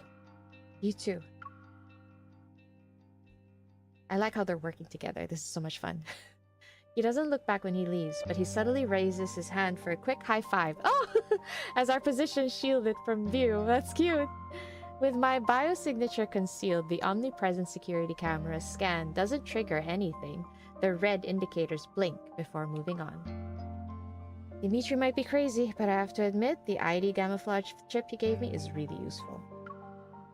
It's nice how she still uses it, like, because that's an OP piece of equipment. Like, that's a crazy piece of equipment, especially for espionage. Like, I'm proud to know that the writers are aware of it and she still uses it. I'd like to see it constantly being used in her, you know, further adventuring. The lush trees and flower beds scattered throughout the sanatorium provide the perfect cover. Dodging staff members in the courtyard, I make my way to room A107 from memory. That's where Karen is. The staff will change shifts at approximately 12:00 p.m. There's a small window of time. I'm trying to make it more exciting, guys. To be more specific, there's a small window of time where no one checks the rooms. Dun. Oh, Mission Impossible. Dun, dun, dun. How do you do Mission Impossible? My shoes scrape against the smooth wall as I wait for the staff to leave. Once they're gone, I slip in through the window. Karen's eyes widen slightly at my entrance. Oh, okay. No more espionage. But she remains quiet. Sorry, with the press conference coming up, they tightened security. I could only use this method to visit. I expected as much. You're clever for figuring out how to find the perfect moment. Why, thank you. I am at the top of my class in Hunter Academy. I understood the message you sent when you gave me those notes. That's why I'm here. Are you really going to give up? If we take this chance, you might actually have a shot at making a full recovery. Karen shakes her head. Oh. After surviving so many close calls on the battlefield, I'd say death has already been more than generous. She reveals a peaceful smile and looks at the sunlight streaming through the window. When I first entered the cocoon, I dreamed. And in that dream, I had made a full recovery. I got to watch my daughter grow up. I was there for every important moment of her life. At her wedding, I hugged her while crying. But the face reflected in her eyes was unmistakably that of a horrifying monster. Her gaze dims. Outside the window, a butterfly drawn to the artificial flowers in the vase crashes against the glass again and again. Oh. When I came to my senses, I realized I wasn't hugging her. My hands were around her throat. Holy shit. I only wanted to hug her. So why did I make her cry? Sensing my hesitation, she pulls the IV line from the back of her hand. My dear, have you heard of Zhuangzi's butterfly dream? Why does this sound familiar? I've always wondered who was really dreaming. Was it the butterfly? Or Zhuangzi himself? Right, it was musing. Was he a poet or a philosopher? He had a dream about a butterfly that was so vivid. He wasn't really sure what was real. He wasn't sure anymore who he was. He thought maybe he was really the butterfly, and that Zhuangzi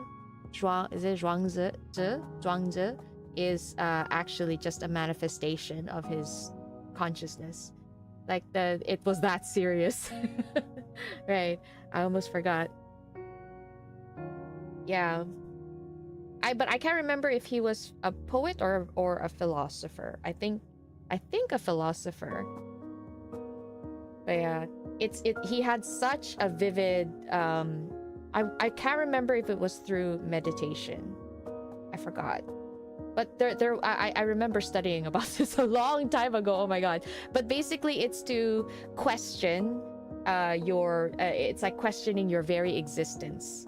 He was able to have such a vivid, either a vivid imagination or a vivid dream, where once he woke up, he honestly did not know who he was really. Was he really a butterfly that was dreaming of himself as a person, or was he a person dreaming of himself as a butterfly? Like he couldn't tell his dreaming moment from awake. Philosopher. Yeah, philosopher. There you go. Thank you. Yeah, so it is very similar to Zayne's predicament. He doesn't know who is he really, the doctor or Dawnbreaker. Oh, interesting. If I can't tell who I am anymore, then the whole world has become my cocoon. The time I still have doesn't matter. I've made my decision. What would you like me to do? The press conference is scheduled for noon tomorrow, less than 24 hours from now. In an hour, they'll place me in the cocoon for my final examination. Oh gosh. You need to locate the cocoon's power supply and cut it off completely. Is she trying to make an example of herself? She's not gonna do that, right?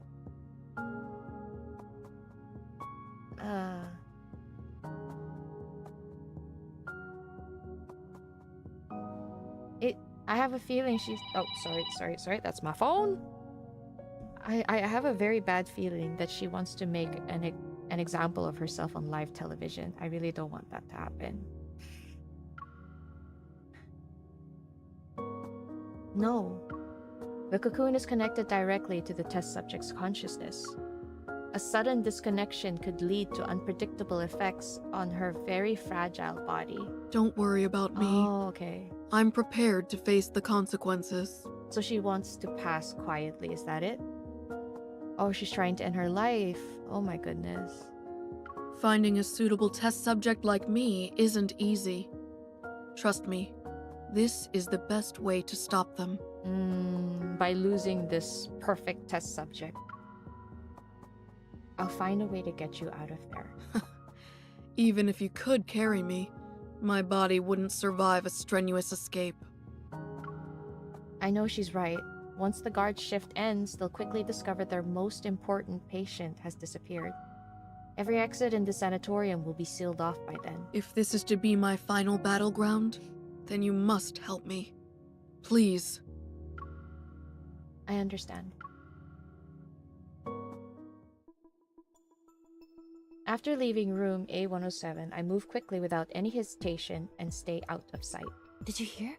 Patient A379 suddenly lost control and became violent just now. Oh. It's fine. Dr. Carter said that was normal. Along the way, I quietly took down several orderlies and receptionists who spotted me. Took down? Did MC, I don't know, karate chop them at the back of the neck and make them pass out or something? What? How'd she take them out? What the heck? The sanatorium is massive and many areas are restricted. A blind search could last until nightfall and still be a failure. What I sensed that day, it must have been the cocoon's energy. Oh, they're using a ether core as the energy core, got it. And she's trying to find it. I take a deep breath and activate the spatium core's power once more. Here we go! Oh. Oh, the sound effect. My vision ripples and expands like waves. A faint energy trail leads me toward like a guiding thread. Whoa, this sound is so trippy. Do you hear it? It's like underwater bubbles. or something like that. My drifting consciousness slowly seeps through the sanatorium's public areas, the garden, and through each patient's room. Whoa, so MC's like mentally scanning the area. That's so cool. If I can just find the energy control hub. Following the faint energy pulse, I find myself at the end of the corridor that connects the public area to the garden. There's a door almost seamlessly integrated into the wall. Without hesitating, I push it open. Is she like connected to the energy? Because this whole thing runs on protocore energy. Is she connected to the energy that she can manipulate it? That is so cool. What? MC upgraded, yeah.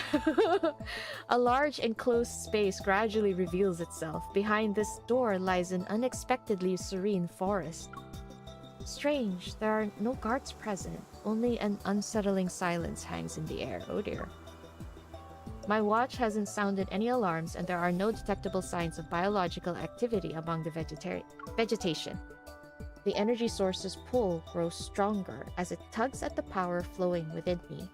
It's as if I'm being guided in a specific direction. Past the forest's winding paths, an unexpectedly elegant old building comes into view. That must be it. The energy readings are at the strongest there. Oh, okay.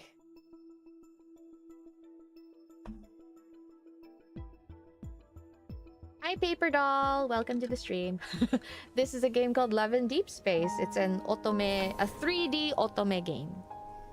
Where all your love interests are very hot.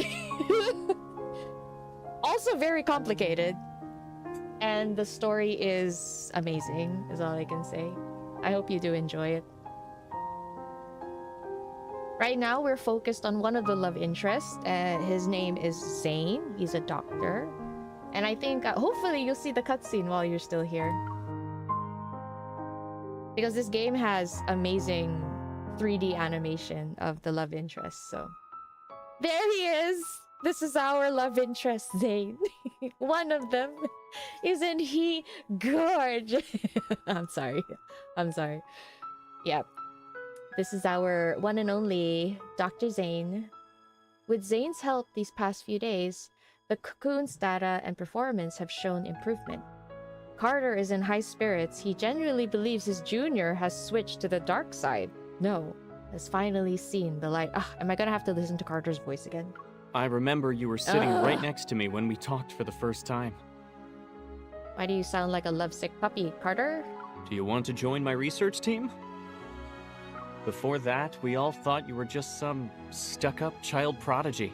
You wanna bet Carter was like head over heels, so in love with Zayne when Zayne asked him to join his research team? He was like, I must be the chosen one by the prodigy himself. You know?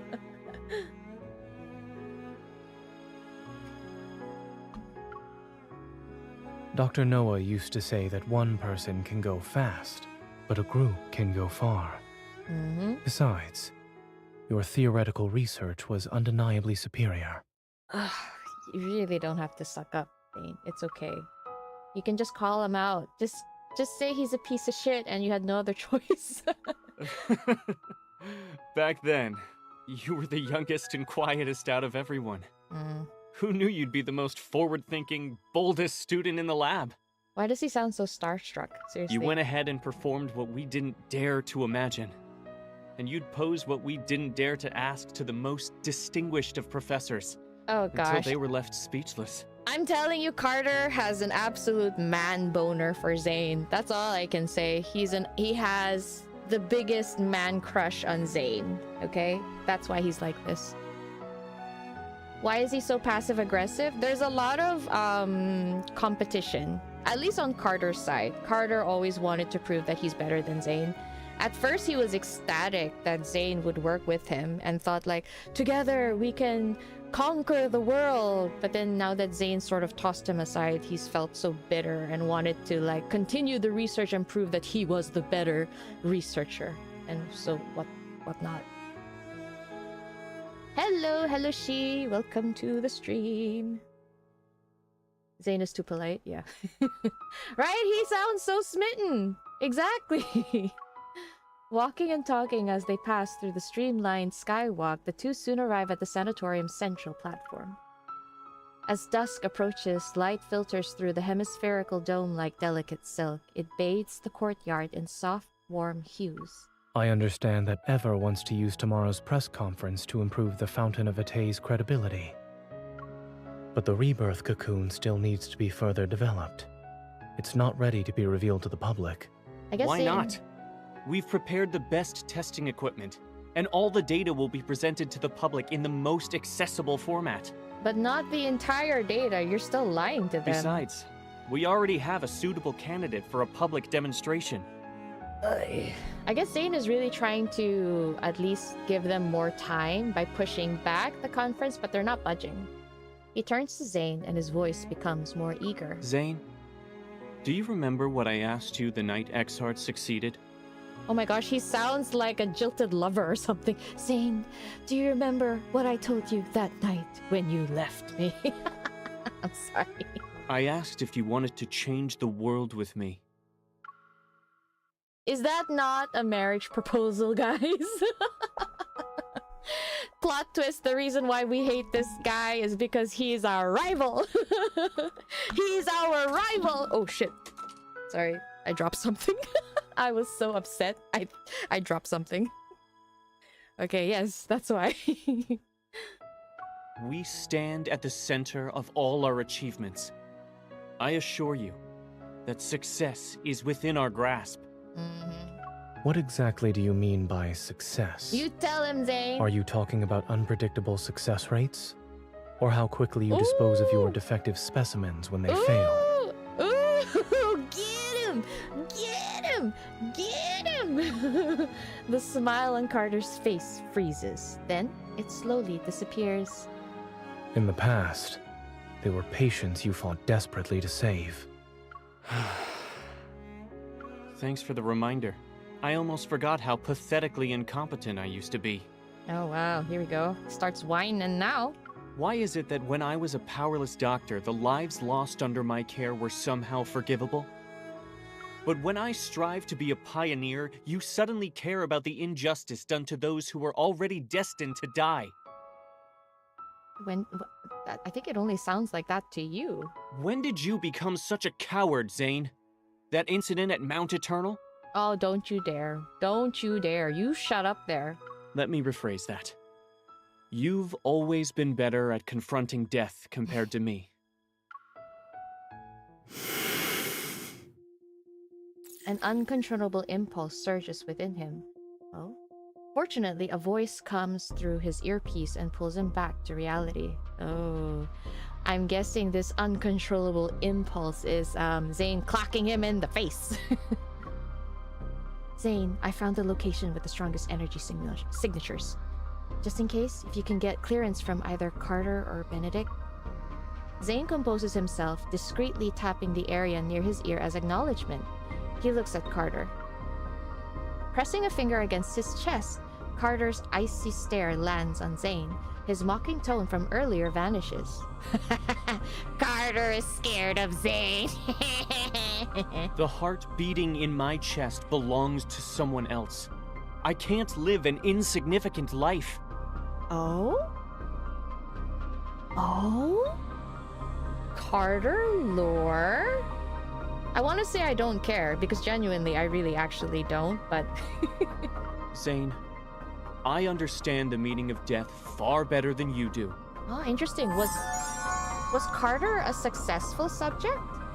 If these sacrifices are necessary, then so be it. Thanks, Caleb Girly, for the sub. Thanks for subbing. Hehehe.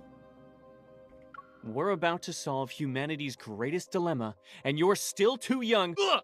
Oh. He did it! He did it! His limbs are forcefully frozen to the wall. Yeah! You get him! Get him, Dr. Zayne! The surveillance cameras freeze just as they turn, and their red indicators go dark. You? Zayne, you dare to freeze me? The statute of limitations hasn't expired yet for your academic plagiarism. Ooh, wait, why is he bringing that up? Carter's briefly freed hand is sealed in ice once again, and his frantic struggling is frozen as in an awkward, rigid pose. You can't be serious. You're bringing this up now? The end justifies the means.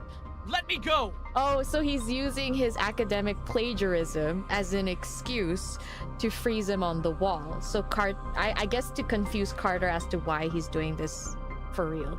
It was a joke. Oh, okay, never mind. But I need you to stay still for a while, Carter. Oh gosh, that's so cute. Are you planning to destroy the cocoon or cut off its power supply? The sanatorium has 6 independent operating systems. Pulling the plug won't be possible. Thanks for telling us. If this place allows someone with malicious intent like me to freely come and go, true. Then that just shows how confident all of you are. What are you actually trying to do? Carter glares at him. His junior pauses thoughtfully before calmly shaking his head.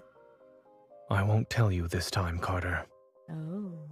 I have a more trustworthy colleague to work with now. Oh, get him! That must have felt like a kick in the nuts for Carter. Seriously. Oh, gosh.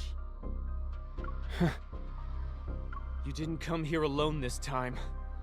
What's that girl up to? This is murder! You're taking away these patients' only chance at survival! I mean, we could easily turn it around and say you guys are the reason they're turning into monsters and dying an early death. Zayne, you ungrateful traitor! You might be smart, but you're weak and short-sighted. Security! Yeah! I like this. Oh gosh, I feel so good right now. I feel great. I feel great, guys. Guys, it's a great day today. Go out. The sun will be shining. The grass will be greener. If you're going to sleep later, your pillow will be cooler. All because today is a great day. Another layer of ice appears to seal his mouth shut. You said this place was perfect for heart-to-heart conversations, since no one would disturb us. Oh. I'm afraid you'll have to stay frozen for a while.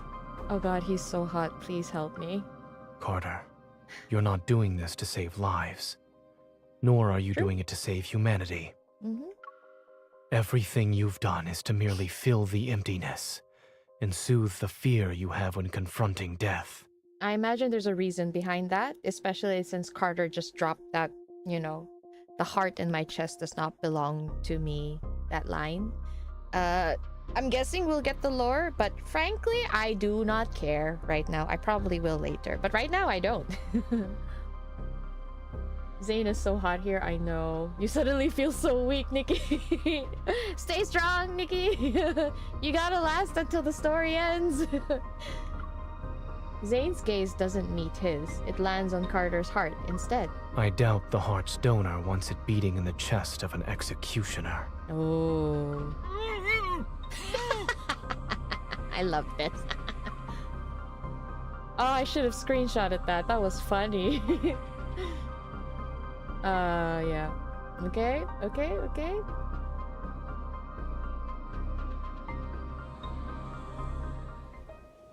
I feel good, guys. This is great. The perfect specimen. I don't know, like all my frustration just sort of faded away when Zayne did all of that. The great day might end soon. A holographic display takes up half of my field of vision. The green dot representing Zayne is moving toward my position. Not expecting much, I take a deep breath and place my hand on the door. Ooh, I recognize this. Are we gonna get the cutscene? Are we going to get the cutscene? To my surprise, it opens with a gentle push. Light streams through the glass dome and lands on the floor. It reveals an elegantly decorated reception hall. The space is completely empty. Only the sound of footsteps echoes to break the silence. Zayne, I've sent you the... Oh. Zayne, I've sent you the coordinates. That's where the energy core is. Don't worry. I'm just... As soon as my hand touches the railing for the staircase going up, the scene before me flickers and vanishes. The comms channel is dead. Oh. I pull my hand away and take half a step back. I turn as colors fade. Did she just touch a hologram? Like running water, they flow out. From the ceiling, walls, and floor, they all melt into an endless expanse of pure white. Was that corridor an illusion? It's like a white bomb. I'm honored you decided to visit. Oh shit. Crap! I hear a slightly amused voice behind me. I whirl around to find Benedict standing in the middle of the reception hall. I'm not sure when he appeared. While I'm startled, I need to look composed right now. You've done a good job at preparing for the press conference, Mr. Benedict. It's going well without you. He touches the wall and the white space suddenly dissipates. It returns to its original form, a reception hall. So this entire place is just a hologram. Miss Hunter, you should have been the most successful test subject. It's a shame you weren't one of ours. Here we go. I'm getting that yucky feeling again. It's Eggs Benedict again. Okay, look, Eggs Benedict is a lot better. I had Banana Dick in my head. After all, every experiment here exists for one purpose: to create beings just like you.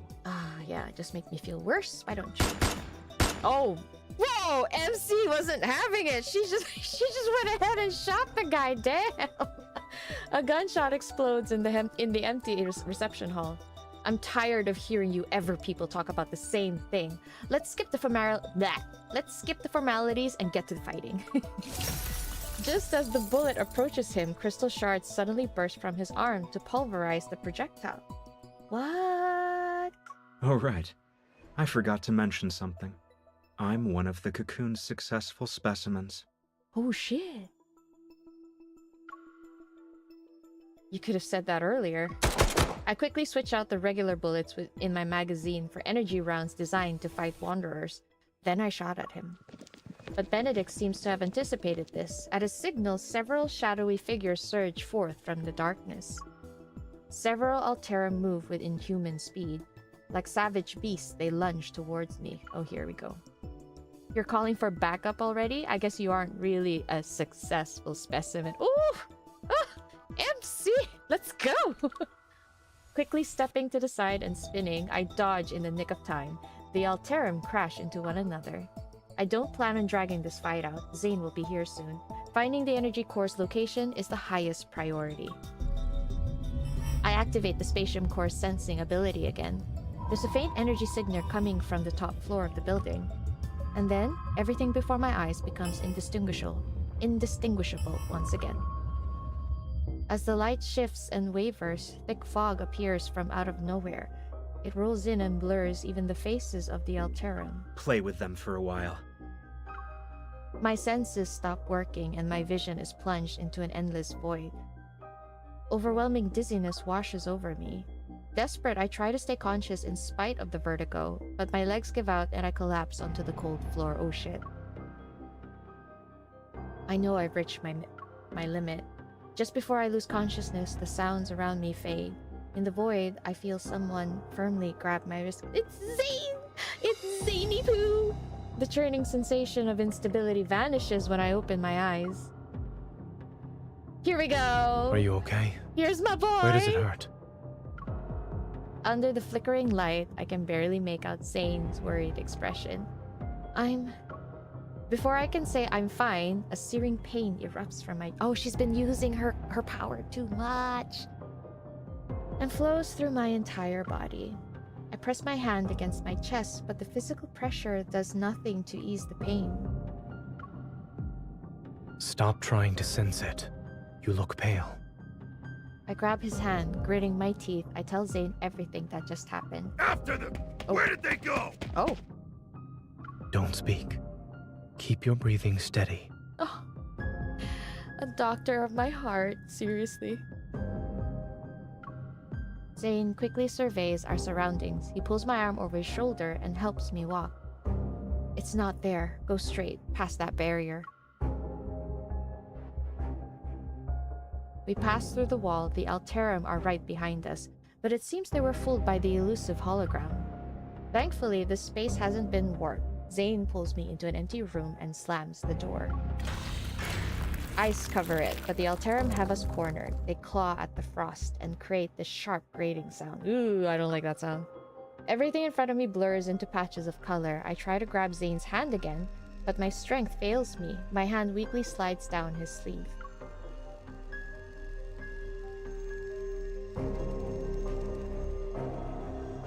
Excuse me.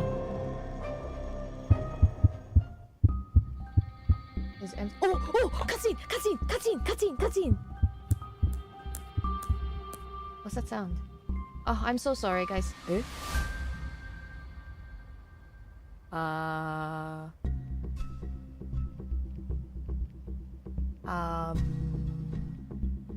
What?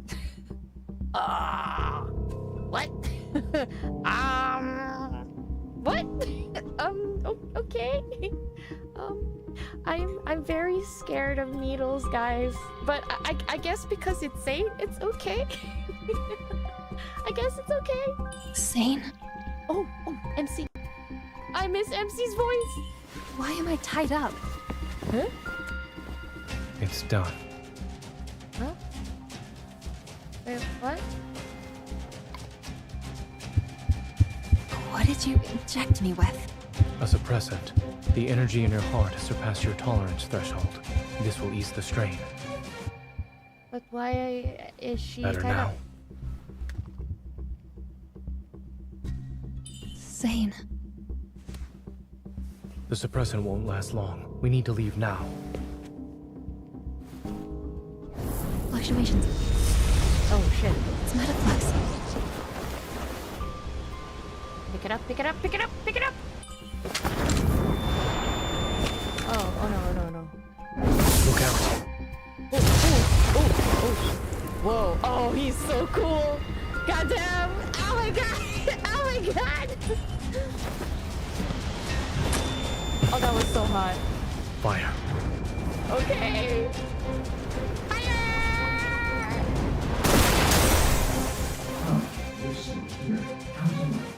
Oh, damn. Oh, the way he moves. Oh, the way he picked up that gun. Of course we would survive. Oh, the way he pointed it. Oh. If you take another step, I can't guarantee you'll get out of this alive.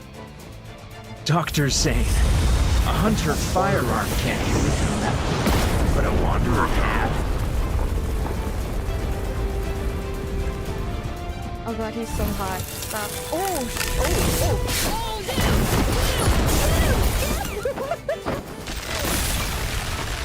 Holy shit! Holy shit!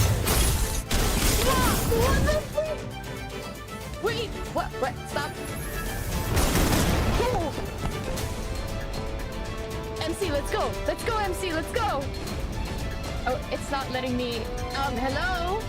Okay. I need to join my hubby in the fight, guys.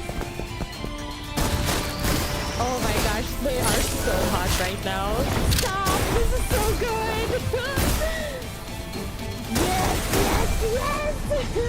If that's it, then Then? he underestimated us. Watch your heart. 30% of your evil should do. Like I would understand how to do that, but okay. The hubby demands so. Oh, here we go. Oh, I love this. In your case. Oh, did you see how she twirled that? Extreme measures. Here we go. Let's go! That was fucking awesome! Holy shit. I can't. Oh my god. Okay. Wait. Okay, I'm sorry. I'm sweating. Oh my god, I'm sweating. Whew, okay. I have my controller. I'm okay. Okay, I got it. Huh. Whew. Guys, they were so freaking hot for that. That was freaking amazing. You felt like a loser watching them. What do you mean, Nikki? To be fair, we're all losers compared to them. Okay? Don't fret. Oh, why is this loading screen so long? Ooh, new place. We don't have much time. Let's No, make we do this. not. Let's see a successful specimen. Oh, Be ready for its next move. Watch out. What is this? What is I'm this? okay. Let's take it down first. My turn. It's your turn. No problem. I need... Eat this. Nope. No. Getting ready to attack. What? Stay in the right place. Wait, what? Wait, what's My happening? turn. What's This is a happening? successful What is specimen? it? Self-declared successful specimen. Oh. With our combined strength, it is weak. Here we go. Now's our chance. I'll show you. Steady now. We can do this. Okay, Keep your this temper. guy's actually a little Eat bit this. scary. But I'm so glad that Zayne is taking all the aggro. Wait, what? Find the real phantom? Keep your distance, or How do else you'll get hurt. Do I have to look at Zayne? Do I have to look at Zayne? Does Zayne not know? Zayne. Zayne doesn't know! Holy Here it shit, comes. he doesn't know! Leave it to me. It will only delay. Now you Oh, we can't found it. escape. Oh, thank God, Jesus Christ. I thought we Victory were is within reach. My turn. You won't escape. I just want to do Struggling one is futile. more. I can do it. Be It's ready okay. for its next I move. just need to wait 5 seconds. It's okay. 5 seconds. It's okay. 5 seconds. It was just a Oh, scratch. crap. Ah, shit. I made a mistake, guys. I'm sorry. I just I'll need... send it on a journey. Its final journey. I wanted to fully break his shield before I did that, but With our I ended up combined not being strength, able it is to. weak. Now's our chance. There's something wrong with MC. Why is he won't all escape. It shadowy? is falling apart. Bring it on. We finished it in one attempt. And it wasn't messy. What's wrong with MC? Why is she all shadowy? Wait, what?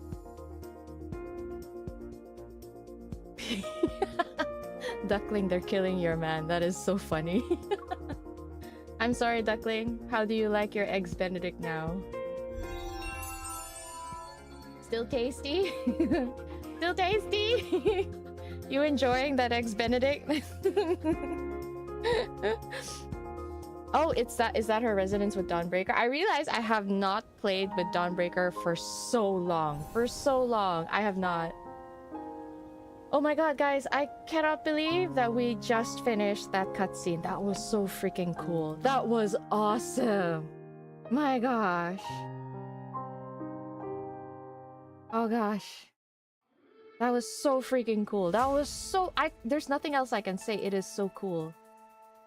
Okay, wait. Sorry, let me just fix my... okay, there. After using up almost all of my ammunition, the Wanderer finally crashes to the ground, but this isn't the end. The sound of regenerating flesh echoes throughout the building as the crystals on its body rapidly retract. It's as if they're being devoured. In just a few seconds, the Wanderer has completely regenerated and takes on Benedict's appearance again. It's fine, Wait for an Duckling. opening first. Then we'll retreat. There's no point in continuing this fight. Your ex Benedict is fine. Zayne is right. Benedict isn't our primary target right now. Just now, something about Zayne seemed off. The flash of black crystals, the killing intent, the cold indifference in his eyes. What's going on? Why is it going so fast? Sorry. It all vanished in an instant. Maybe I imagined it. A strange unease rises in my chest, but there's no time to dwell on it. I fire my last bullets at Benedict. Okay. Here's another good example of my seamless coordination with Zayne. But here's the thing. Zayne has always been a combat medic.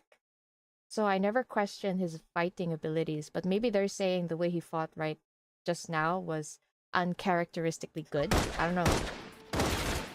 I fire my last bullet at Benedict as a grayish-white mist fills the reception hall. Here's another good example of my seamless coordination with Now's Zayne. our chance. Go.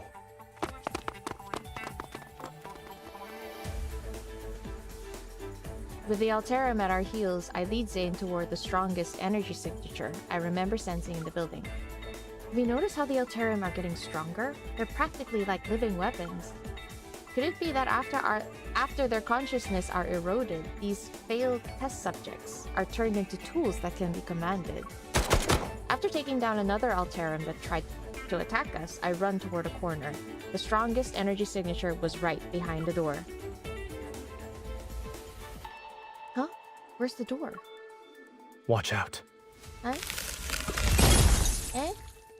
As Frost immobilizes the guard who tried to ambush us, Zayne stands back to back with me. Both of us are on high alert. Part of the layout has changed again. If this place is a projection, then changing the layout would be the quickest way to hide the energy core's location. Ugh, this is annoying. I have to find the energy signatures again. Remember to not let your energy overload your heart. I don't have any more stabilizing injections. Speaking of which, where did you get the one you gave me? Knowing how a certain Miss Hunter tends to overuse her evil, I came prepared. When you restrained me earlier. It was because you were too strong.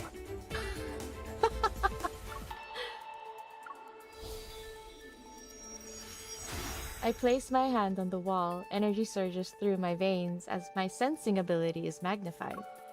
The location becomes clearer. I'm certain the energy core is being held on the top floor. Guys, am I being weird?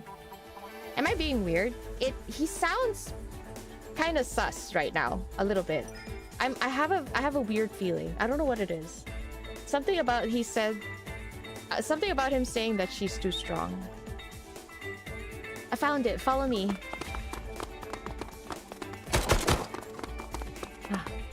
The last Alterum is knocked down to the area below. Only me and Zayne are on the top floor.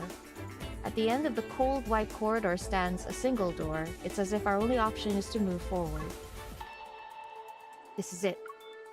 Zayne and I exchange a quick glance before swiping Carter's ID card against the scanner. Welcome to the Energy Core Control Room, Dr. Carter.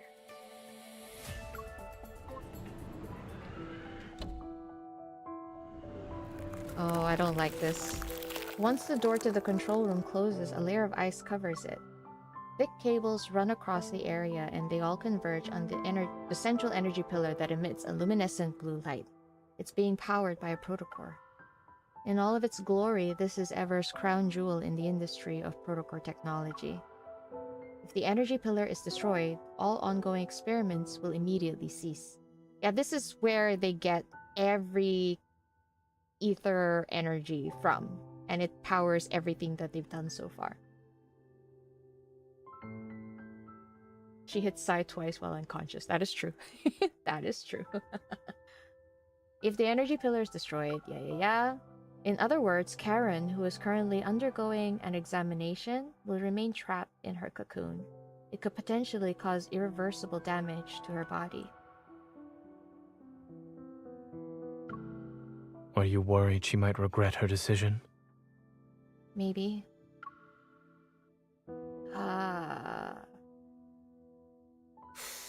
Okay. I didn't know there would be a choice. Huh.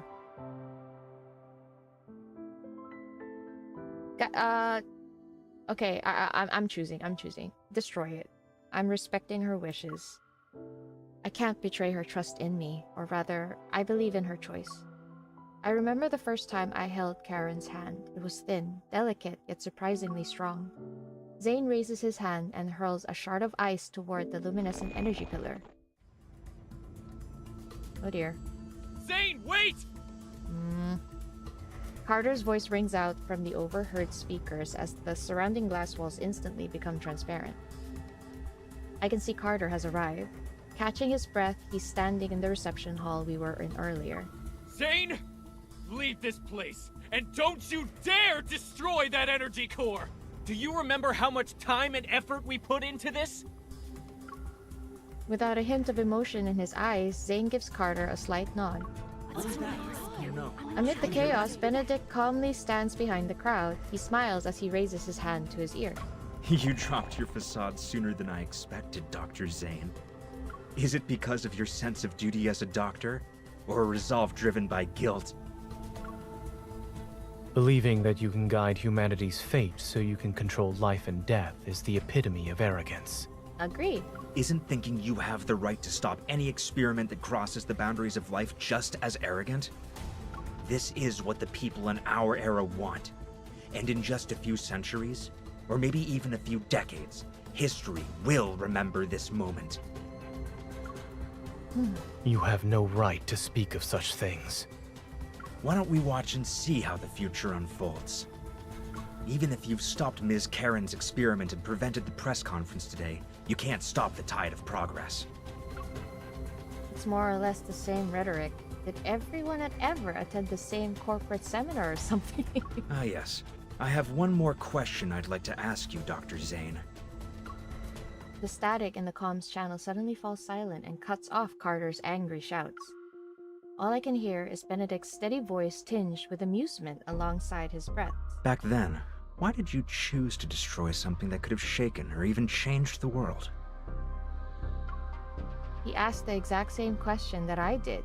A sense of unease stirs as I glance at Zayne, who's maintaining his usual composure. It couldn't be controlled. Any action beyond our control leads to unpredictable consequences. Maybe it's because he used his evil too many times in quick succession. Delicate ice crystals are steadily creeping up Zayne's forearm. Oh no. Uncontrollable. I see. Your rationality is an absolute, the very thing that drives you to eliminate any possibility of losing control. It affects the smallest things about yourself to the greatest matters of this world. It's eerie, I hate it, but Benedict is also not wrong. That's why you killed William at Mount Eternal back then, yes? No. That one is definitely wrong.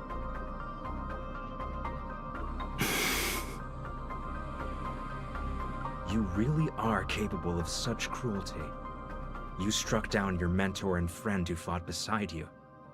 Even I would have hesitated.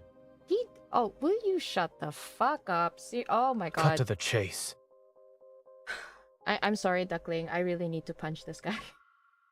A long time passes before Zayne's voice breaks the silence. Although his tone remains calm, his ragged breathing gives him away. You're here to atone for your mistake. That much is certain.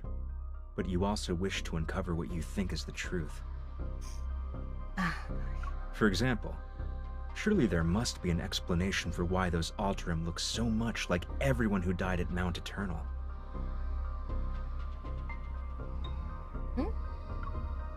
In the tense undercurrents of this moment, a harsh truth slowly resurfaces. I'll tell you, those people at Mount Eternal were this experiment's first batch of failed specimens. Oh shit. Your companions, William, all your guilt and suffering, I'm the one who caused it.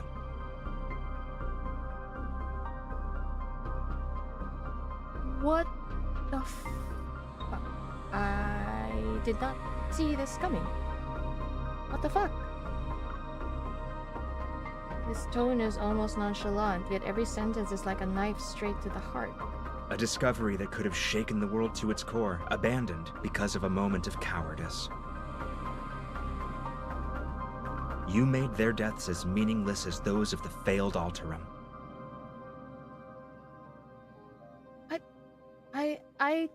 I cannot believe what this fucking idiot is saying right now. What do you mean made their death as meaningless? You're calling his colleagues meaningless. Seriously.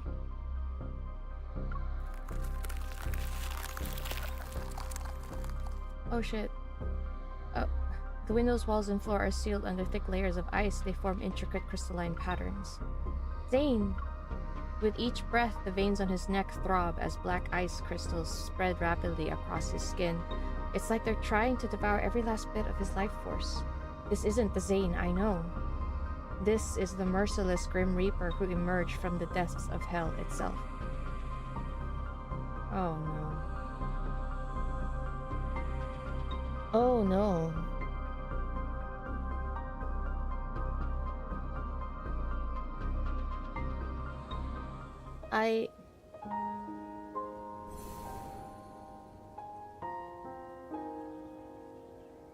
If I were there in MC's place, if that guy kept talking, I would have just shot him in the face, if possible. But then we're only hearing him through the intercom, so that's not possible. But you know what? You know what I would have done? I would have just shot that energy pillar, and then they would have all just shut up and, you know, moved on. Honestly, holy shit, this guy is a piece of work. He's fucking unbelievable. What the fuck? I cannot believe this. Holy shit. Oh. The door that had been sealed with ice bursts open. Having completed their transformations into wanderers, the 𝓥𝓲𝓮𝓻 try to overwhelm us like a tidal wave. As soon as they get close, sharp icicles pierce their chests. The shards of ice then explode outward like a violent storm. Oh god. More 𝓥𝓲𝓮 advance. They crush the fallen ice crystals beneath their feet as they crawl over corpses to reach us. Oh my god.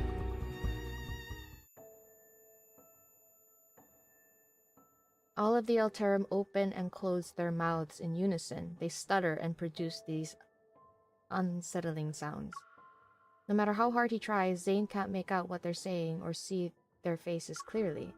The nightmare wraps around his body like a... Oh no. I think Zayne is losing control. It coils behind him and whispers fate's curse into his ear. Aren't you a doctor? Am I going to die? Pay for this? I didn't sacrifice everything just to become someone ordinary and powerless. One day, you will hurt her. Astra?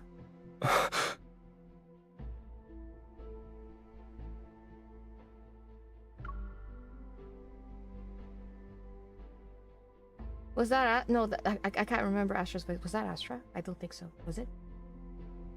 Guys, I'm scared. What if he accidentally hurts MC? He doesn't know what he's seeing right now. He clutches his chest and feels as if the icy wind stabbed it. He stares at the corner of the tent fluttering in the snowy gale with a distant otherworldly oh no. No, we damn it, really. We are seeing this, aren't we? Holy shit. Crap. William, who had just finished a surgery, pauses in surprise. Then he smiles and holds out his hand toward him. Nightmare? If you can't sleep, then we can go for a walk. Oh fuck, I hate this. Everything that just happened, it seems to have been a dream. He stares at his fingers, the blood, the girl's shocked expression. It was all just a dream. It was just a dream. It's unfortunate we couldn't save the patient today. Don't be too hard on yourself. Oh god. Back when I was doing research, failure meant you could always try again. But as a doctor, lives will only give you one chance. You know, I had these exact same feelings during my first mission as a military doctor. The polar night hadn't disappeared. The dark blue sky appears to be almost within reach. The desolate land, covered in a blanket of snow, is always magnificent. It took me a long time to realize that what we have to face isn't just the loss of a life and death itself. The way they look at you in their final moments, it's always the same. Time and time again. You'll have to see their fear and desperation when they're about to die. Oh gosh. William is deep in thought. Then, as if remembering something, he turns to Zayne and smiles. By the way, did you hear my final plea when you killed me? Here we go. He stares blankly at William's distorted face. And once again, he sinks into the dark abyss of his consciousness. I'm sorry, I need to see what that said. And in the very next second, the ice shards have already pierced his chest. Oh, shit. Oh my god.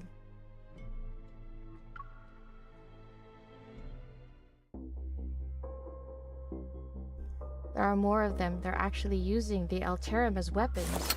I roll and find an opening in the wall of 𝓥𝓲𝓮 that's protecting Benedict. I aim my gun at him. But before I can pull the trigger, brilliant ice flies toward Benedict. Benedict smiles. He crushes the ice shards embedded in his chest. You're different from the man I was talking to earlier. I must say, you're skilled at saving and taking lives, Dr. Zayne. Oh, what a piece of shit thing to say. With a slight gesture of his hand, the 𝓥𝓲𝓮𝓻 freeze in place like marionettes. They withdraw like receding water as if they received a silent command.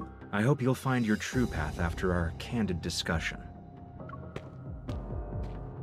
Is he just gonna walk away? No. No? Soon enough, only the two of us remain in the vast, cold control room. Ignoring everything else, I rush past the dissipating ice crystals to Zayne and cradle his face in my hands. Zayne? Zayne, look at me. Listen to me. Oh, sorry. No matter who Benedict is, I'll always keep a bullet just for him, starting today. Zayne's labored breathing shows how intense the pain is. The black ice crystals emerge from his neck and continue to spread out. His ice-cold fingers are slowly slipping away from my palm. You need to wake up from this nightmare right now. These hands that save countless lives should never be stained with the pain and guilt that don't belong to them, especially not because of scum like Benedict. Zayne, you have to. These few seconds feel like centuries, and then he finally... He slowly tenses and I see myself reflected in his icy gaze.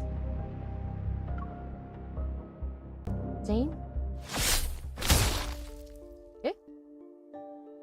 Oh, fuck. I fucking knew it! Yeah.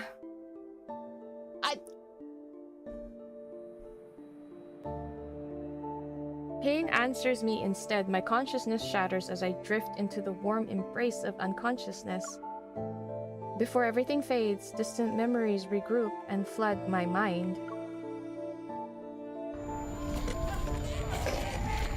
What? The ground is littered with the remains of wanderers. They're slowly dissipating. Meanwhile, searing pain burns my chest. Struggling to push myself up, I see my bloodstained hands are small and thick. Oh, was this... Huh? Is this during the chrono blah blah blah? The chrono rip catastrophe? Did this happen when I was little? I look up. There's a young man with a familiar face, but his expression is frighteningly cold and foreign. While I'm dazed, his face merges with Zayne's present-day appearance. They, from my memories and realities, approach me step by step. Your existence is a mistake. You must be eliminated. Oh. It's as if black frost has covered his eyes, having materialized in his raised hand. Sharp ice crystals hurled themselves at me.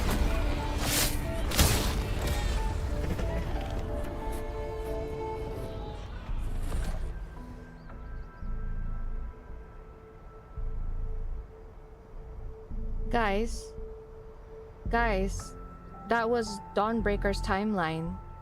The reason why Dawnbreaker doesn't have MC is because he took her out.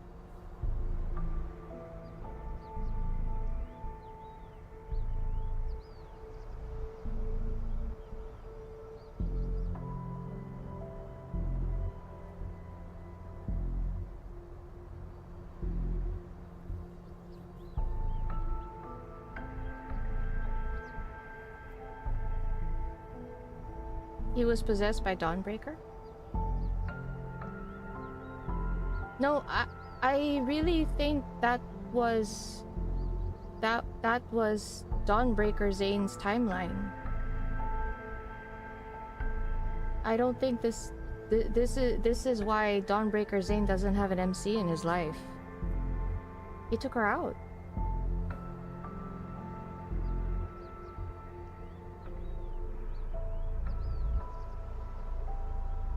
Holy shit. I'm sorry, I'm goosebumps, holy shit. That's why Zayne is so scared of Dawnbreaker. Yeah, no, young Zayne did hurt her the first time, but then that was an accident. But this is the Dawnbreaker timeline.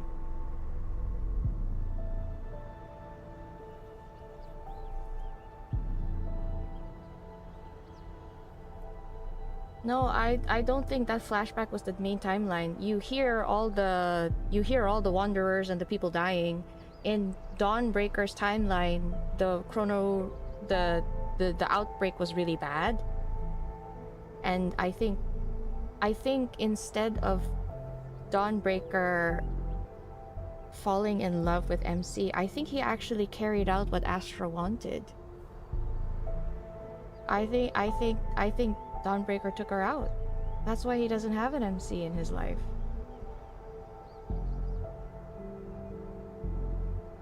Holy shit. I did not think it that way. We were all wondering why he didn't have an MC in his life. Oh shit. The next day, the pristine sanatorium stands tall, immaculate, and serene. It's been restored to the point where yesterday's attack might have never happened at all. Wherever and whenever you need us, we will provide you with healthcare services of the highest quality. Holy shit, did they nurse her back to health? I fucking hate this. Sorry, nope, I would have just ended myself there. No. In the courtyard, a gentle breeze caresses the grass kissed by early morning light. A cocoon hangs on a delicate, swaying flower stem. The faint sound of struggle can be heard from within. Light reveals the outline of tightly folded wings behind its What? Light reveals the outline of tightly folded behind its translucent wall. Moist and tender, it breaks free from it. Oh, she's having that butterfly dream. And the refreshing air of rebirth, those wings slowly take to the skies. She's having that dream of a butterfly being reborn. I wonder why she is dreaming that, though. I think something happened. I think when they destroyed the energy pillar, she probably absorbed it. And did she unlock a new power? The land of no return.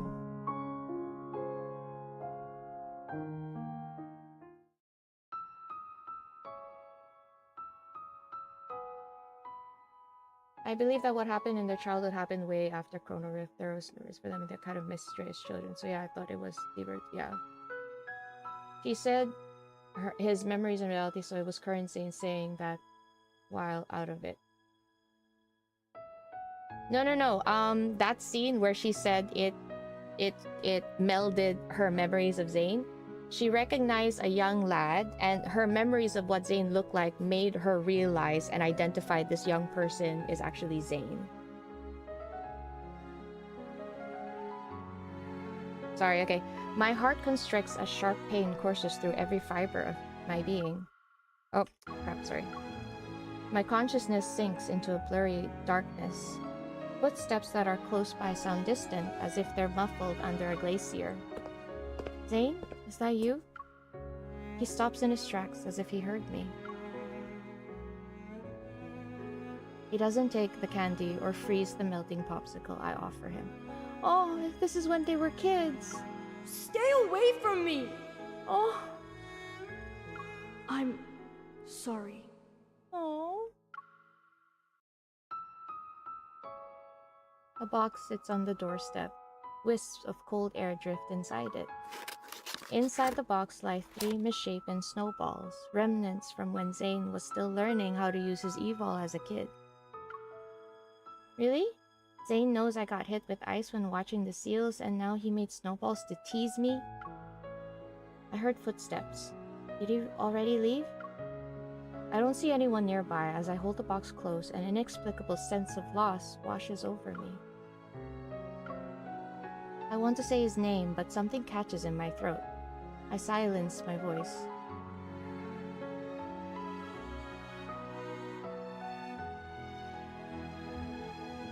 I know, right? So it turns out the seals was an apology. I mean, he did say he left it as a gift for her before he left. So...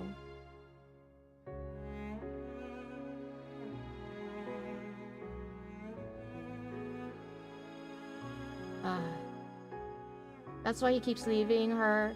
Well, yeah, in all the timeline, he is destined to destroy her. You know, because she's a variable. That is his job and duty, especially in Master of Fate. But of course, he doesn't want to do that.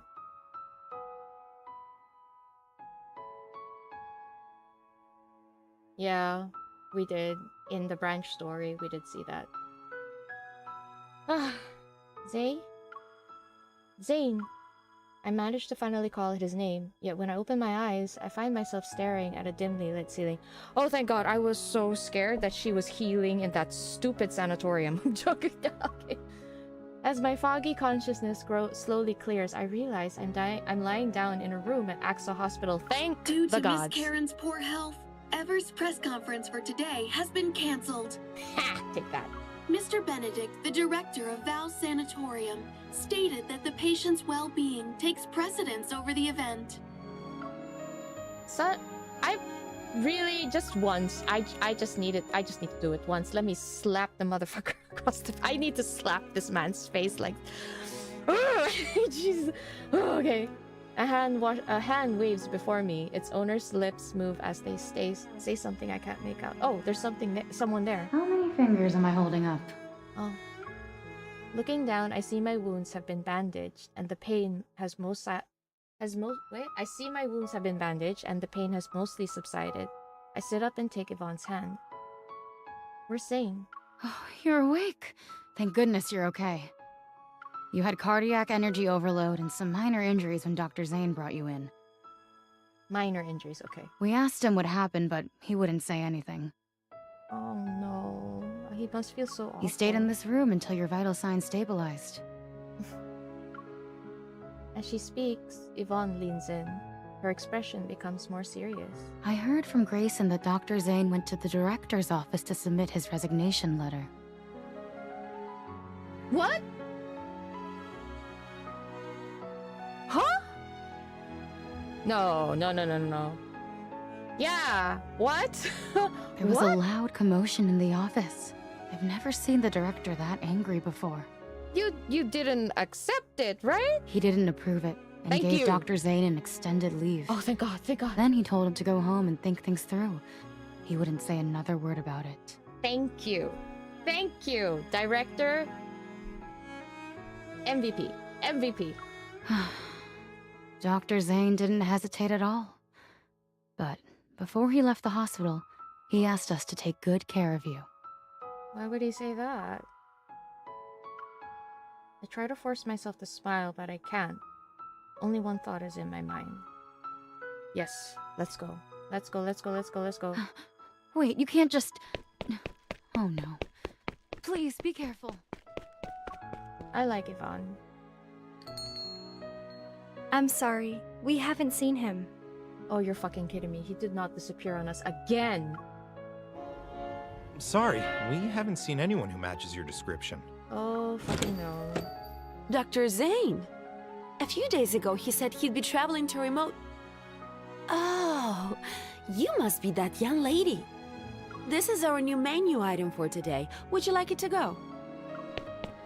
Wait! Dr. Zayne already paid for it! Zayne's home, his favorite dessert place, the cafe near 𝓥𝓲 Hospital. I visited every place I could think of, but there was no trace of him anywhere. You're fucking kidding me. No way. Late into the night, I entered the passcode to his house again. I'm clinging onto one final hope.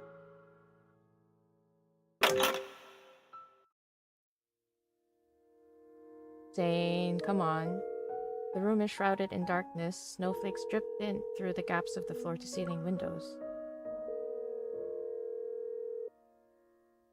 The number you have dialed is currently unavailable. Please try again later. Memories that are no longer dormant slowly flood my mind again. I've seen those black ice crystals and that pained look on his face before. In my childhood memories, Zayne moved away while carrying a heavy, unspoken guilt. This bad habit... Oh, fucking hell. This bad habit of disappearing has existed even back then. I hear a faint whimper in the cold. I raise my head and rub my stinging eyes to see Shichi. It's you. As if he understands me, Shichi leaps onto the sofa and gently places his paw on my knee. I feel like I've tried everything, but I still can't find him. I hold Shichi close, my trembling voice barely above a whisper. I didn't realize it cracked until now. Please, can you help me one more time? Take me to him. Oh, fuck! Time passes, then Shichi obediently jumps down, sniffs the blanket on the sofa that carries Zayne's scent, and runs toward the half-open door.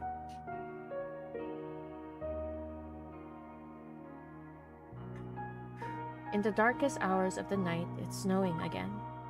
Large snowflakes dance around the glowing streetlights. They settle on rooftops, streets, passing cars, and the shoulders of pedestrians. After running for a long time, Shichi stops in front of a pitch-black fence. He circles it a few times before signaling me to follow him. Where am I? The streetlight illuminates the faded writing on a sign. This is a public cemetery in Lincoln City. It's also the final resting place for those who have no place to call home. Oh. Shichi quickly vanishes into the darkness. I steel myself before running after him. Oh god, I don't like where this is going. Are we visiting William's grave? I don't know if I can read this guy. As soon as I see that familiar figure, my heart leaps violently in my chest. Zayne. He stands in the snowy night, his coat billowing between black tombstone. He's like a ghost who has nowhere to go. I understand why he left the moment I see the names on the tombstones. He chose to imprison himself in this nightmare. He wants to atone, to seek redemption for the monsters he killed. I hurry to his side, but when I try to call out his name, it gets stuck in my throat.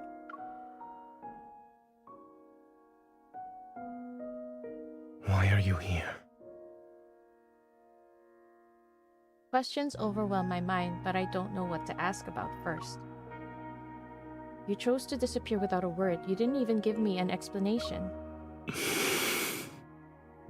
These graves belong to the people who died by my hand. I don't believe their deaths were unjustified. Do you think I'm here because of guilt? I'm not standing in front of them for repentance, let alone the atonement you're imagining.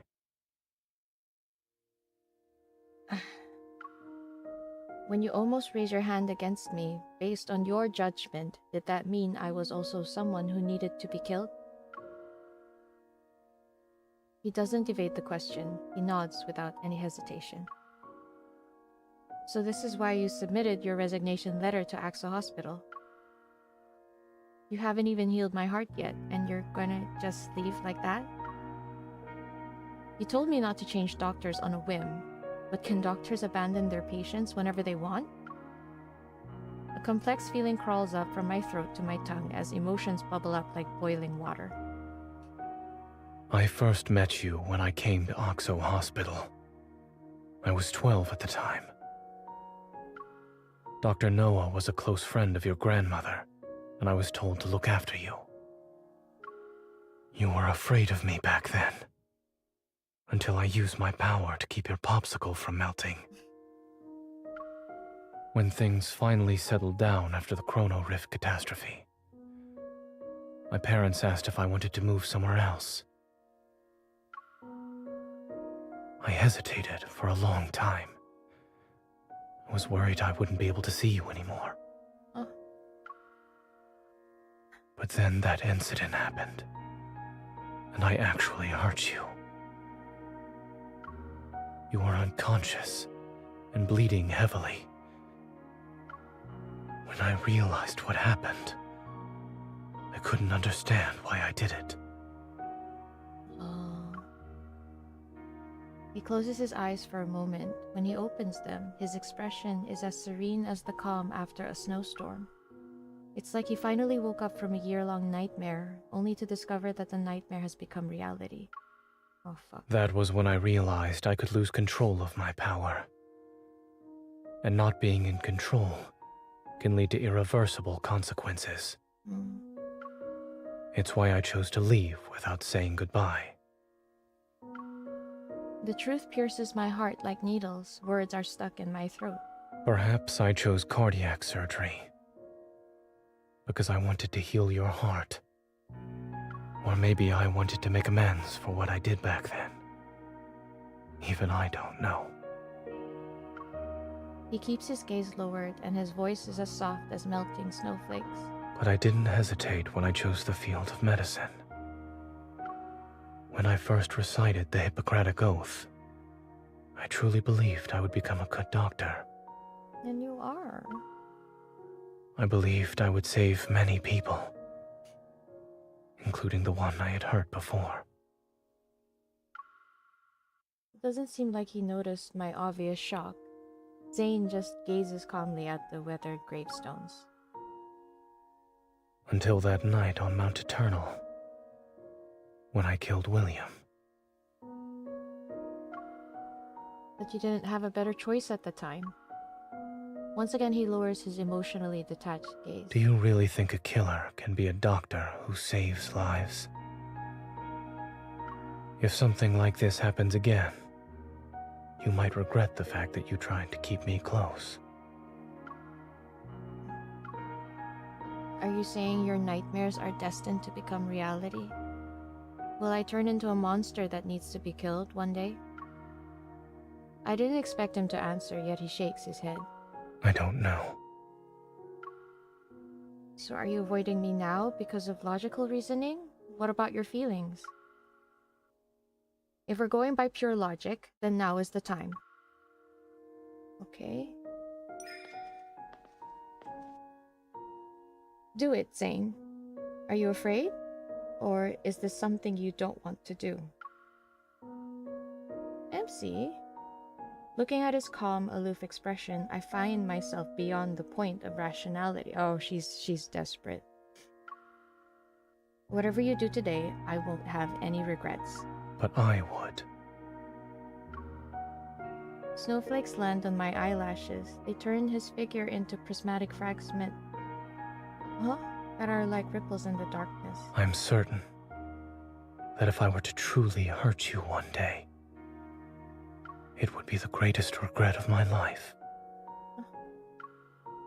The snowflakes fall as if they're floating through the cosmos. They land on us and the gravestones. We stand in silence. Neither of us exchanges a single word.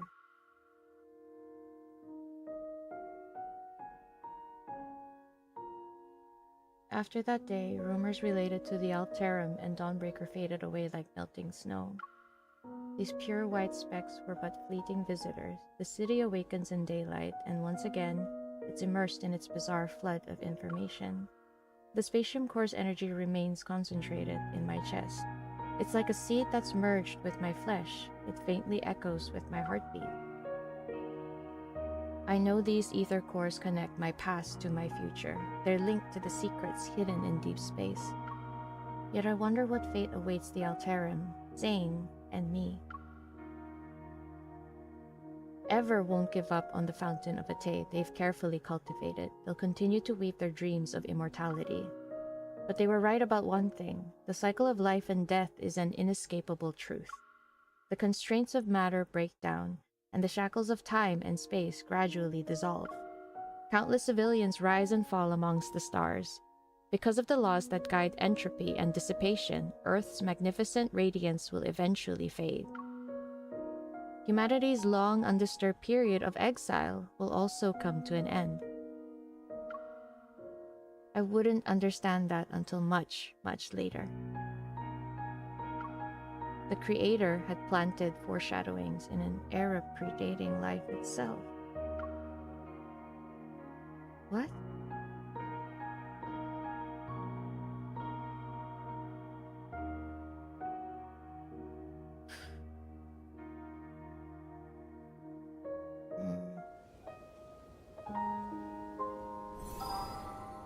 Eh? Oh, here we go.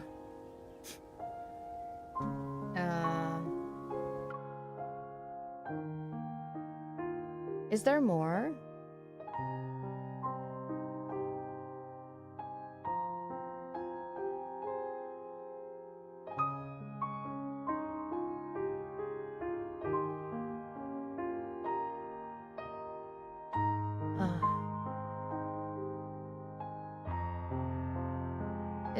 Is there more after this battle? Are you fucking kidding me? Oh, Jesus Christ. Oh, bye, Evitas. Have fun. We'll try to have fun at work.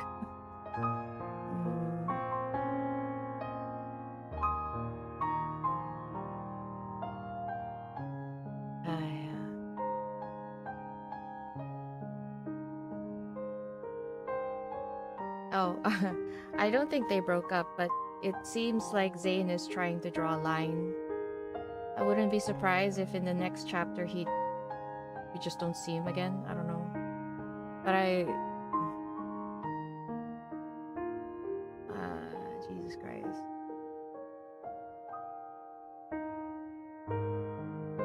I'm actually very shocked. I can understand what Infold is trying to do. I also understand Zayne's point of view.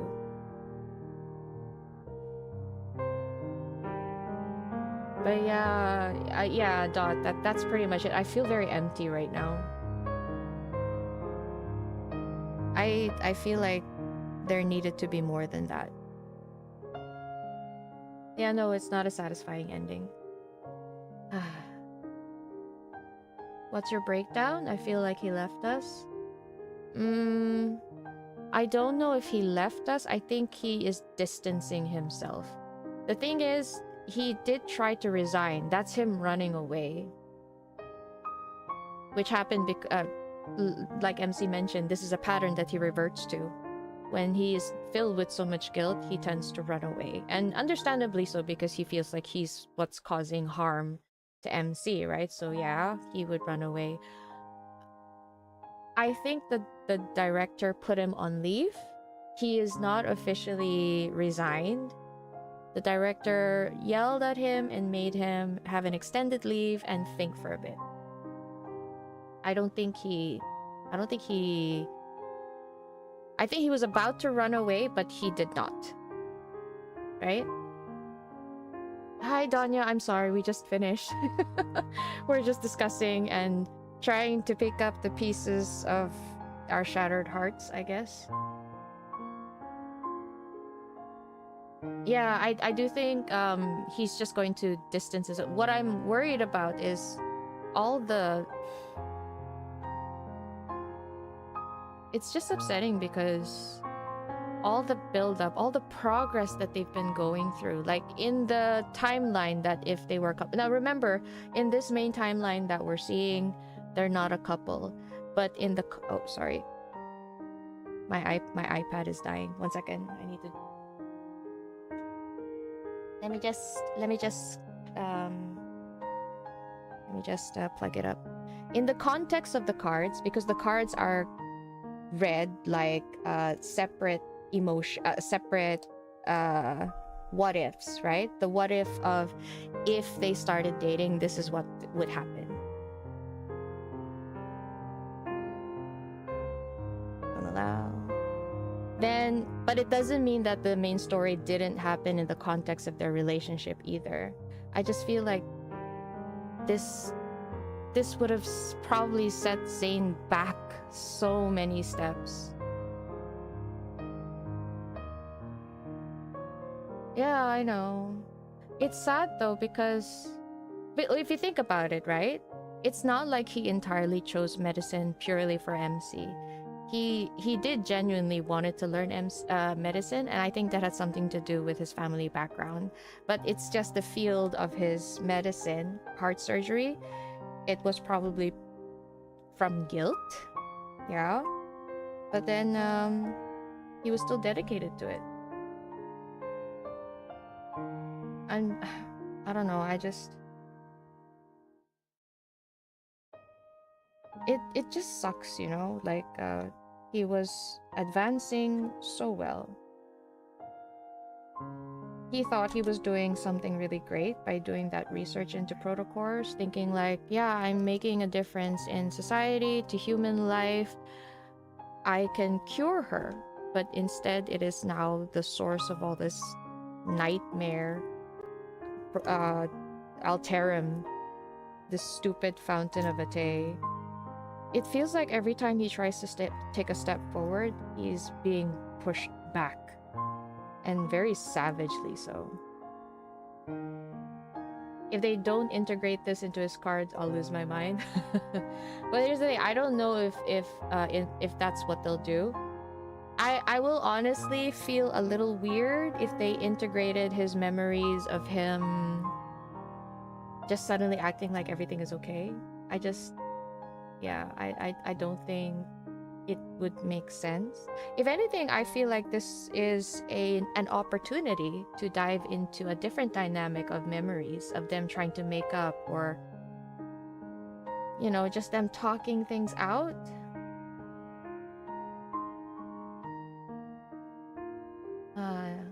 Guys, but honestly, I was so shocked about the whole Dawnbreaker thing. My head is still reeling at the fact that the whole reason. But here's the thing, I don't know if Dawnbreaker Zayne took out MC because he had no connection with MC. I still believe that Zayne probably had... Dawnbreaker had some connection with the MC in his timeline, but maybe Astra did something? I don't know. I just feel like that Dawnbreaker is the perfect emissary for Astra. He literally did what Astra demanded he do. But then Zayne should know what happened, because the life in the timeline in Dawnbreaker's world is so dim, and it's layered with so much sense of doom. I don't know. Oh, bye Elias, bye! Thanks for joining the stream, by the way, I really appreciate it.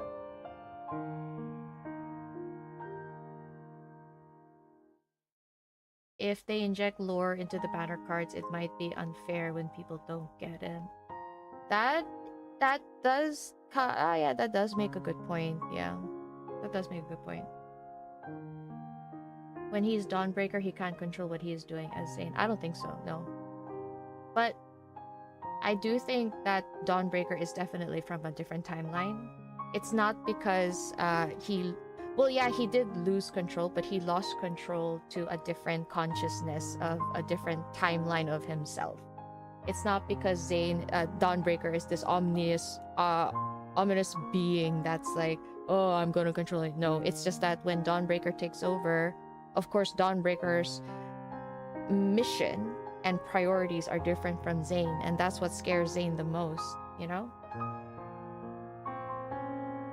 I think so too. But see, if Dawnbreaker keeps dreaming about MC, and he sounds like he's so in love with her, then that makes sense to why Zayne says, if I ever hurt you, it would be my biggest regret. Because Dawnbreaker is living it. That is exactly the timeline that Dawnbreaker is living. His greatest regret is killing MC. And I think that's what happened. That's why deep down I feel like maybe Dawnbreaker did not have any connection with MC. Maybe. At first I do think maybe he did, but it's also possible he didn't. And that's why he could easily carry out his plan. Remember, Astra tried to cover all memories of every timeline of Zayne so that he wouldn't know he has an entwined fate with MC. So maybe in that timeline of Dawnbreaker, all his connections of him, his fate inevitably meeting MC and falling in love with her, maybe that didn't happen. And instead, he did meet her and ended up doing what Astra wanted. And then that became his biggest regret, because that's why Zayne said he knew if he hurt her, it would be his biggest regret. You wonder if the new next story update will be about the two allies again? I think so, considering the pattern they're going through. But I don't know how quick we will get the next one, because then that would mean we would need 6 allies, right? And they did say this year we will not get a new ally yet. So yeah, yes, Elizabeth, that is true. We have hope for a different outcome for our Dr. Zayne. We do. But it is also, I'm worried, like, is this all according to Astra's plan? I don't know. I feel like, what if Astra regret what he made Dawnbreaker do, and therefore cursed the current Zayne to forever see what Dawnbreaker is doing so that he can remind Zayne? I don't know, but it goes against my original theory. I don't know. No new ally this year. You're saving blue tickets for now. Yeah, but again, this is just a so-called spoiler from the uncles. I'm not sure. That is the word that's going around. Please do not take those rumors as a trusted source of proof. It's not. But yeah, no 6 ally this year. It's not official, but that's just what's going around, because so far the leaks and the rumors, the vegetables and the rumors, I cannot say the word. The vegetables and the rumors are very accurate. That's why. Please read lore for everyone, thank you. What if Zayne takes up the position in the Fractal Library? That is possible. If he wants to really run away, he would take up his position in the Fractal Library. He would, though. But I don't think he's gonna run away. I do think he's going to have to think about it. I think in the next storyline, we will immediately see MC try to talk him out of it. I don't think he'll disappear that. Because in terms of the storyline, it just doesn't make sense, because, they have to release cards for Zayne, and I just feel like it would be too much of a big disconnect if canonically in the main storyline he left you, but in your what if scenarios of your dating cards he's still there. There's a bit of a disconnect there, and I just don't think it would work, Did the uncles predict the main story update? No, actually they did not. They predicted the banner drops. That's as far as it goes. They also predicted, but then I cannot say they actively predicted the new updates, as in the new version updates, because it has been consistently a new version update every 6 months. So it's easy to predict. The thing is, these uncles, right? The banner predictions especially, you can make a very educated guess based on the previous banner runs. That's why people have many different theories as to what the schedule is going to be like, and some of them would hit the mark because you have a time frame to follow. Won't they have to move on to Raph and Xavier's main storyline? I think so, but I don't know if they'll do it right away, because we still have Caleb's birthday coming up very soon, and after Caleb's birthday, then the rumored version update. In the version update, maybe they will announce the next set of main storyline, and it could be Xavier and Raphael, but it could be even more surprising. It could be Caleb and Xavier, or Caleb and Raphael, because honestly, the Snow Crow combination, I did not expect that. I only saw Snow Crow in my dreams. I did not think they would actually make a combo of Snow Crow. That was very shocking for me. So this character development for Zayne to stop running away, I hope so. But I think this is a hurdle he needs to get over. But here's the thing. Let's remember, Zayne told her everything. Apart from the Fractal Library, he told her everything. His main guilt. this is a major step forward in terms of character development. Shows how much he trusts her, shows how much he wants to, you know, subconsciously be close to her. So I can only see it as a good thing, you know? It is taking a few steps back, but I feel those few steps back are in order for him to take many steps forward later. So, have faith, guys. It's okay. He'll be fine. Do you think that Zayne will do this librarian duties as per Astra? Oh, I hope not. I do feel like deep down Zayne has this weird instinct to defy Astra. It's possible that because of all his accumulated past or alternate lives, he has grown an instinct to defy Astra. It almost feels like that. So I don't know. Do you think Doctor... I think he's still here. I do think he's going to distance himself from MC, but I don't think he's going to disappear entirely. Yeah. Him handing in his resignation was a moment of weakness, but I don't think he'll stop. The director, was it? The director did give him time of leave, so I think he will take that time of leave to just reflect instead. He'll probably still argue with himself that he needs to run, and MC would probably know that and try to keep him there. But yeah, I do think Zayne will... Zayne is not going anywhere, guys. He can want to, but he's not gonna.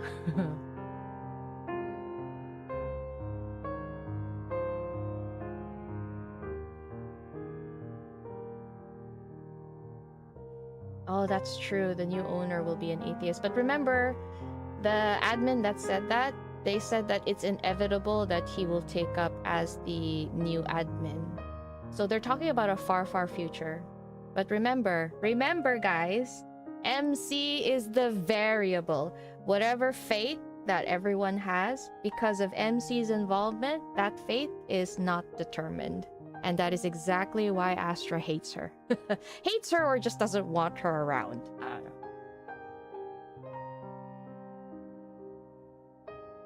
Zayne is not gonna leave as long as Caleb is around. Anyway, guys, thanks for doing the main story with me. Thank you so much for holding my hand through this. This was a lot of fun. Thank you, guys.